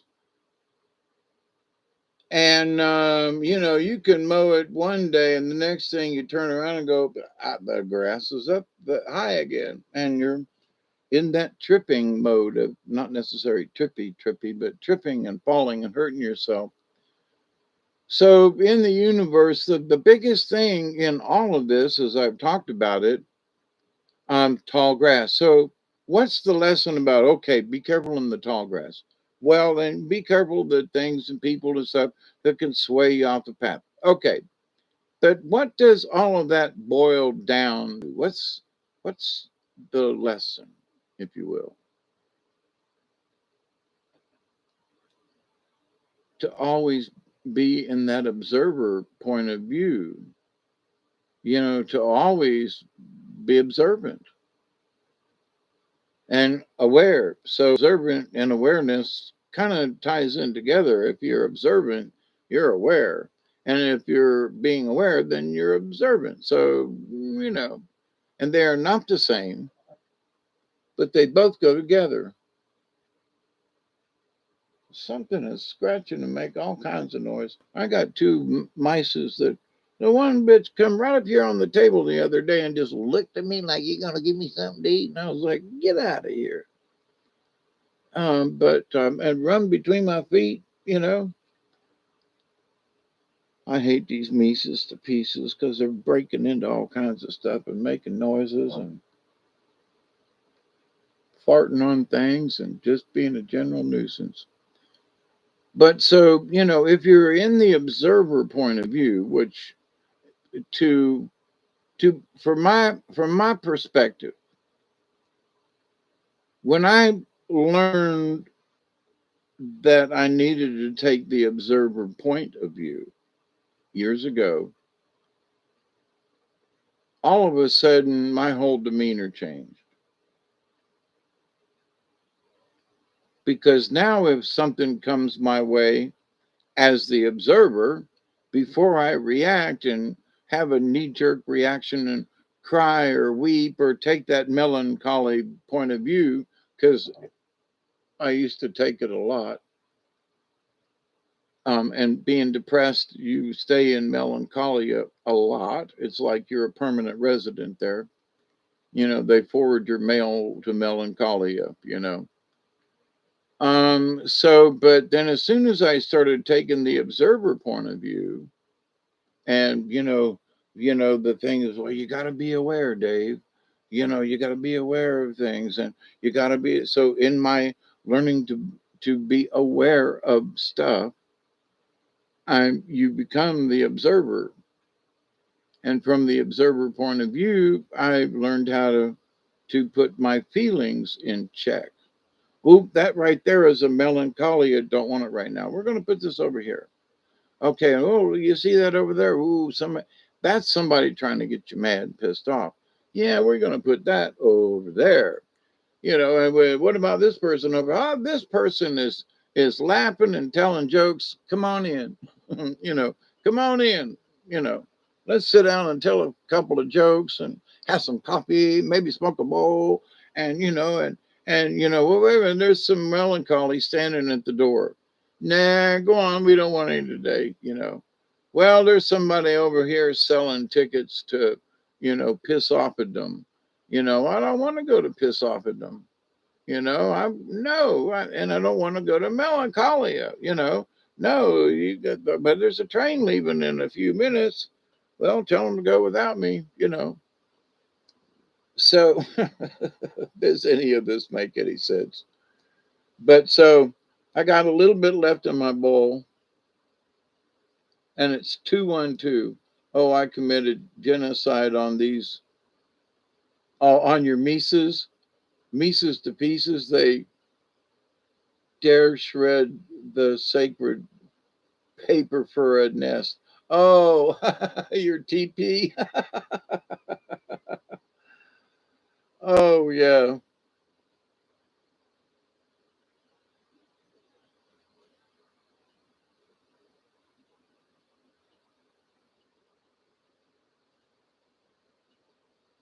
But so anyway, and a lot of the time, it was amazing how my attitude changed when I started being the observer.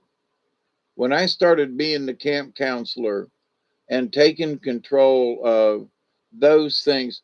Well, if I keep reading this is going to piss me off. Well, don't read it. Okay.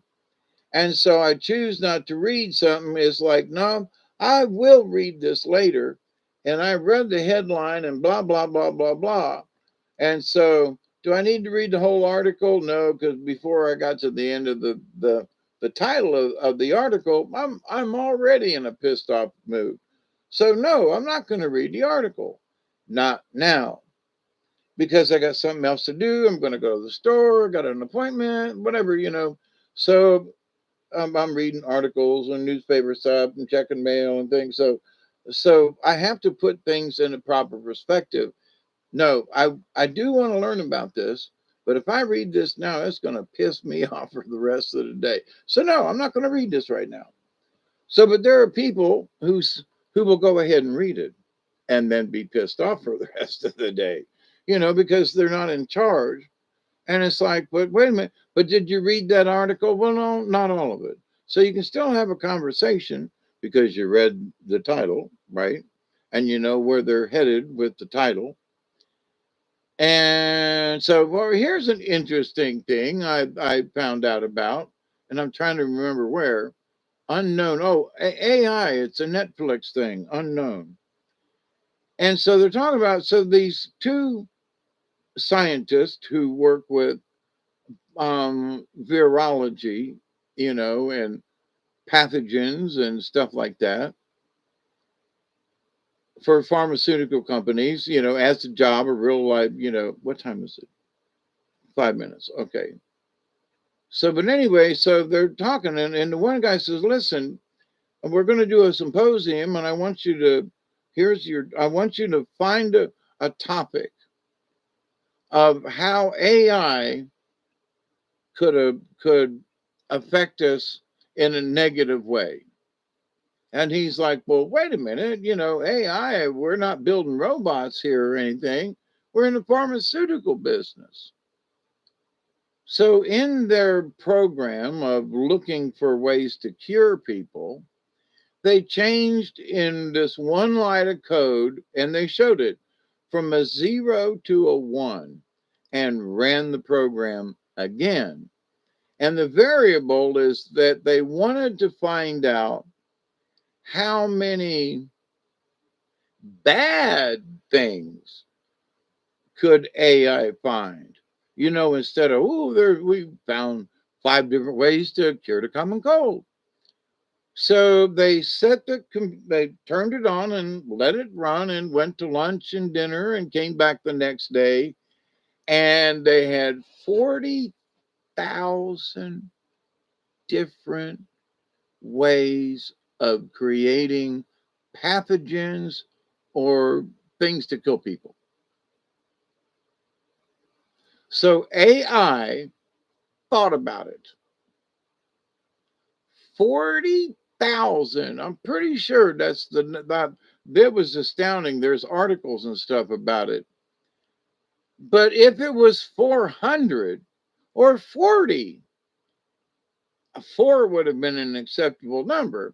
But this thing found 40,000 different sets of molecule things, stuff you put together that if you make this, it will kill people in different ways and whatever. And that's what AI come up with. So I'm not worried about AI building a robot to kill us. I'm worried about AI coming up with a pathogen. And the scary part is anybody with a laptop these days can get the same answer because it doesn't take a supercomputer to do it. It just needs the right program in order to set the AI in motion to think about it. Now, ain't that some shit? You want to worry about something? There's one. But the thing is that can't worry about it. Can't worry about it. I got all these drugs sitting here. In fact, I got 2 that I got to take for when I get off of here.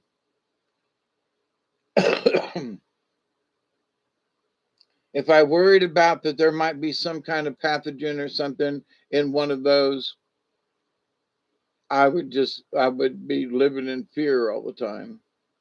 And so melancholia, if you go to visit the town again, it will set up fear stops in you. Well, what if I do this? Oh my goodness. My dear friend who has come to, take me to places, he called me we talked on the phone last week and he goes, if I come to get you next time, he goes, you're driving. I said, okay, why?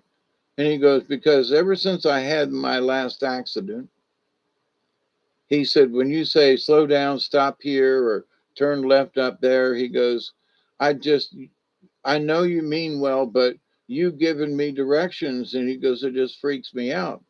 And I said, well, you don't know where to fucking go. You know, turn right at the next light. You know, that upsets you. Well, apparently, somehow. But we went into town one day, God love him, but he was going to run a red light. And I kept saying, no, you can't go. Well, I've stopped. There's nobody coming. I said, it's a red light. It's a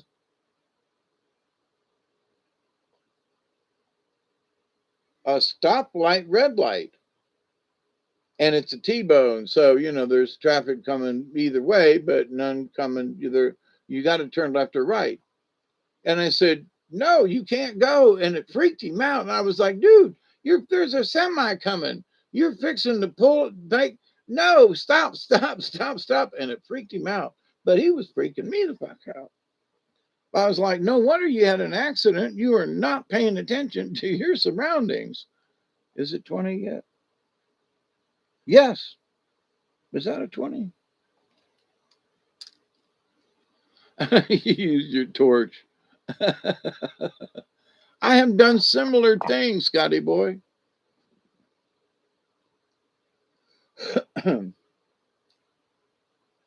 I'll fill you in.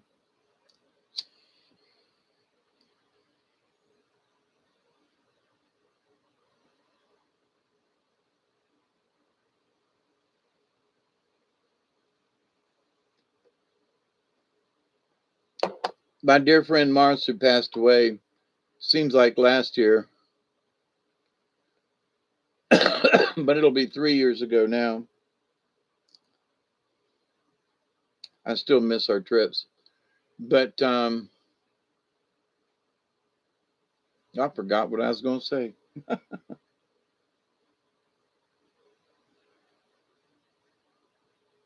Oh, we were making lasagna. She made a veggie lasagna, and we'd go in on it.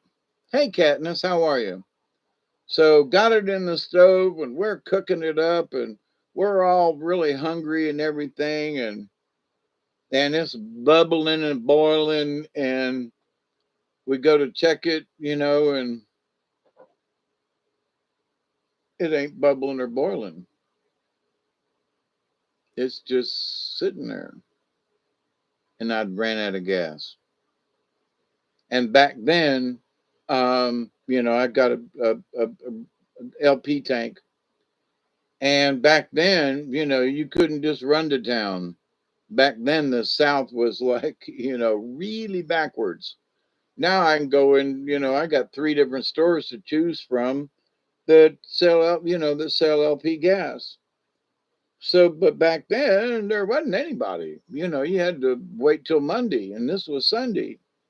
And so I looked around and what are we going to do? And I was like, so went out back to my fire pit area and stoked it up. And we finished cooking that lasagna on a wood fire out out back. It wasn't even a regular kind of um, grill. It's one I sort of threw together back here. But we put that lasagna in there after I got that fire set up, and that was some of the best lasagna. But talk about having to, you know, cook hot dogs on an open fire. Yeah, it's a propane torch. It's like for those folks who back in the day and still probably still do, but I got a gas stove, so uh, you know, it's got a automatic clicker thingy to start the gas and so you run out of matches or your lighter don't work or so you're in the kitchen and you bend down and light your cigarette from the stove. You light the burner to reach down there to light your cigarette. Bunch of people have done that one. And me, I have done it a bunch of times over the years. So there are things that we do to to get by or take care of business. I found a cache of turkey tall mushrooms, been making tea and coffee with them. Oh, oh, oh, oh. I still have not had mushroom tea like that. My mushroom tea, you'd get through a half a cup and you'd be up for a day. I put in a gas stove. I don't like electric. Oh, me neither. I refuse to. Now I have an electric um,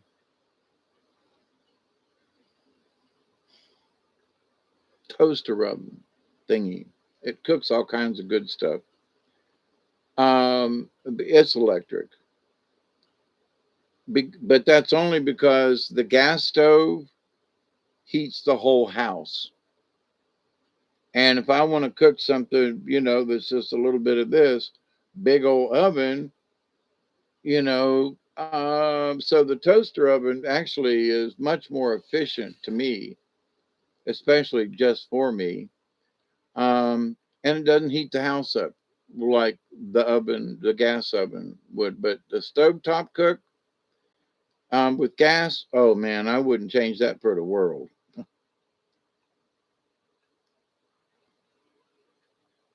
Yeah, mushroom tea. The last mushroom tea I had, I didn't wake up for a day and a half. you know,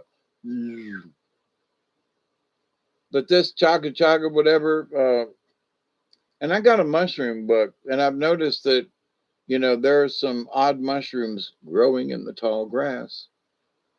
Um, that's something else too. Some of the best mushrooms I ever had were in the tall grass. Might not necessarily be the biggest mushrooms. There were some little buttons about yay big around back in the day when I could find them. Look down in the tall grass, and there'd be this mushroom. And over there, and look around. You look up through another acre and a half of property, don't find nothing, and then you find this clump of tall grass all by itself, and you look down in there. There'd be another one or two little tiny mushrooms to the sky, to the moon. LP is tanked in. I had a small bottle. I had a small bottle of heavy crap that went in the stove. Lasted a year. Yeah, I use a 20 pounder. By the way, they're not 20 pounds anymore. Look on the side. That's the same price, but they're only putting 15 pounds in them now. Yeah, in town, everybody's got natural gas. Well, I say everybody, but it's if you're in Moultrie and it's outside, you get natural gas. So, you know, and propane gas is nothing more than natural gas pressurized. So propane is natural gas. It's just pressurized. That's all, and stuck in a tank. But and then we can make we every time we fart, we make our own methane and all this stuff. And these folks who talk about cow farts. I know this is off on a tangent. Maybe it's still in the tall grass. You got to. The answer's in the tall grass. That when you cut the grass and the grass lays on top of other grass, when you mulch it, the process of mulching and so forth and making these wonderful things for your garden, it actually has to go through a methane state. It cooks off and gives off a methane gas. Yeah, grass clippings. And within a day or two, you can pile up a bunch of stuff, and let the sun shine on it and go over there and put your hand in that pile and it'll be warm. That's because it's cooking itself. It creates methane. So for all of these cow farts, oh, we have to stop cow pollution. Wait a minute. For all the grass that gets cut, for all the mulching that gets done, for all of the poop that goes into the sewer system, it creates methane, which is natural gas, which is pressurized and is propane. So get rid of all the cows, get rid of all the pigs. There's still going to be rotting stuff that creates methane. The swamps create methane. The piles of garbage create methane. You want to recycle your stuff from the kitchen, all your scraps. You put them in the compost pile. It creates methane. So these tree hugging idiots, I hug trees, but these idiots do not understand anything about what's going on in the natural world. Cow farts, methane. What about your brain that's melting? It's creating methane. I could see it coming out of your ears. Or we already went past 20, didn't we? Anyway, let me hit this. I love you all. I'm very tired. It's been 2 hours and 15 minutes. I've had a good time yakking and but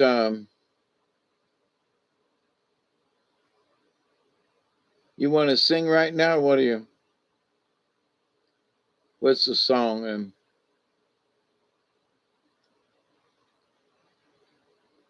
I wanna sing, I wanna sing, I wanna sing to the world. Sing da da da. Bah. So one more hit off the bowl, and I'm gonna say adios to y'all. Believe me that my farts are far from green. Just bottle them puppies. Cord soak, simmer, not boil, 15 minutes. Then make tea or coffee. But I chop them small, then steep them with the coffee. Sounds like too much trouble to me. Just make the fucking coffee and get it. I'm sorry. I'm tired and have. So, Katniss, Chloe, Barry, Witch Moon, you've been listening in the background. No, Scotty Boy, it's always great to interact with y'all. I mean it. Um, but, beware of the tall grass. I know I know there are topics I talk about and this and that, but you know, if you believe in the core stuff that we talk about, you got it. But you got to believe it, and you got to keep it. You got to keep it in your heart. There are times when some days you just want to give in, give up, and otherwise, just get sucked up by the clusterfuck, and we just can't do it. I've had my bouts of not necessarily depression. No, it hasn't been depression. It's been melancholy, maybe. That my back should be doing better and I should be out kayaking and stuff. And I'm having trouble walking still, but I am making progress. It's just really freaking slow. And so, but I got to keep at it. I can't give in. I can't give up. I got to believe that I'm going to get better. And I got to believe and believe and believe. But see, I can't just keep sitting here in this chair. I got to get up and exercise. I got to go to the pool. I got to do these other things. So, in order to get better, you got to do to try to get better. You can't just wish it no, you got to work on it no matter what it is. But of all of the things, you got to believe it. If you give up hope, then that's that. But you got to believe it, you know. So with this, believe, believe, believe, you know. And there's somebody in here making a crap load of noise. I'm going to go my son. I wished I had a little pop gun or something I could get it with. But anyway, so I continue every day. I continue to pray that each and every one of you will continue to learn how to accept and receive the knowledge, the healing, the wisdom, and the many blessings in the universe. And like, walking through my own tall grass, I'm thinking to myself the last couple of days, there are people who are going through life and they're smoke and mirrors, and if you try this new product you're going to be saved, and if you read this new book you're going to understand the universe, and if you do this, light a candle, and oh god almighty, just calm down everybody and just take a deep breath, and smile, and because every single day I continue to pray that each and every one of you will continue to learn how to accept and receive the knowledge, the healing, the wisdom, and the many blessings in the universe. Travis, how are you? I would hang out more, but I am tired. I've been up like almost 24 hours, and I've had swimming and things and stuff and and weed eaters, and I'm tired. But it's good to see you. God bless you, man. because each and every day I continue to pray that each and every one of you, your friends, your family, and all of your relatives and relations will continue to learn how to accept and receive the knowledge, the healing, the wisdom, and the many blessings from the universe. And the big thing is like, when you become that observer, when you are the camp counselor, you go, wait a minute, there's some tall grass up there. We need to get our walking sticks and make sure there's no snakes. Doesn't mean we can't walk through it. It's not going to stop us. Might slow us down a little bit because it's tall grass, and it is hard to walk through. I swear to God, there's some really thick shit in my yard down here on this end. But you know, things used to frustrate me for days. And because I'm have learned to become the observer, those things that used to bug me for 2 days of being pissed or depressed or mad or whatever, now I see them coming and go, and I'll be mad for about 2 minutes, maybe, and then I'm over it. I'm okay. Need a wheelchair? This person in my yard brought three of them here for somewhere. I was like, what? Trash your own house, not mine. No, I don't need a wheelchair. Thank goodness. Make your day well, prosper and live well, everyone. Love and be the light. Thank you, Barry, and you too. And all y'all, if you see something bad coming at you, try to step aside. And if it looks like, if you trust me, um, yeah, I would love a wheelchair race. I'm pretty good with them. Thank you, Scotty. Love to all of you. And, if we allow things that are sent to us, no matter who sends them, it's up to us to go, wait a minute, no, no, you know, oh, this is going to make me laugh and fart all over. Okay, I'm going to read this one. Well, this one's might put me in a different kind of mood. This different kind of moods for later. So when you can identify these things ahead of time, you have made extreme progress, my friends. That's how I know I've made progress, because things that used to piss me off don't. I mean, has Uncle Dave made any progress over the years? Oh yeah. Oh yeah. So do it to it, babies. I love you all. Keep the faith. Cheers. And you know, be the observer. Because if the tall grass is coming and there might be a snake, being the observer is what's going to keep you from getting bit. Being the observer is going to keep you not necessarily in line, but keep you out of the ditches. You know what I mean? From going left or right too much. Incremental progress is still progress. Oh, yeah. And that's where I'm at now, Michelle, because, the progress that I am making with my walking and so forth, and the pain, not so much, but, my dear friend said it's only been 4 months. Well, yeah, but the doctor said I'd be up and kayaking, and it's been 4 months and I ain't kayaked. Yeah, but they cut you open twice, Dave. Oh, yeah, that's true. Yeah, they cut me open twice. That's true.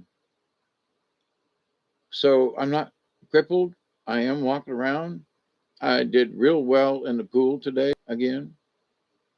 I keep improving that, my skills in the pool. But you know, it, it is painful, and I just still have to do it. And I kind of shot myself up, not really, but I just took a little extra before I got there. But did do the exercises anyway. Oh, they're going to hurt if I go. Yeah, but I get to bob up and down in the pool. Yeah, but them exercises really make me sore. Yeah, but we get to bob up and down in the pool. And, so, yeah, is it going to make me sore in the morning? Yes. Did it hurt while I was doing some of them stretches? And yeah, yes. But I had a ball bobbing up and down in the pool. So, you got to look at the bright side of things too. So, in life, sometimes it's like, does it hurt? Yeah, but I get to bob up and down in the pool. You know, yeah, but look at the rest of the world and it sucks and it's hot outside. Yeah, but I get to bob up and down in the pool. A life's a little joy. Yeah. But the rest of the day, what about it? You forgot your driver's license and everything. Yeah, but I get to bob up and down in the pool. Uh, so that sounds crazy, but sometimes you just have to take, and for me, I actually, did bob up and down in the pool today, but, sometimes it's a mental, I'm just going to sit here and bob up and down in the pool.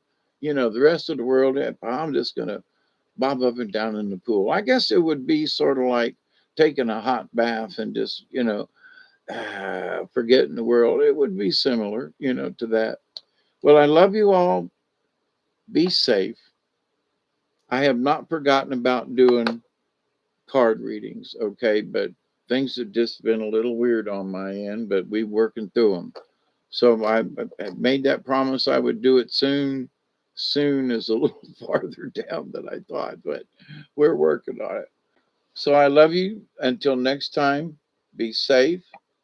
Believe, believe, believe, believe, believe. Stick with that, you know. Keep on smiling, friends. Cheers. Until next time, thank you, Scotty Boy and Michelle and Chloe and Travis. And I think Barry's probably asleep, but anybody else, thank you all.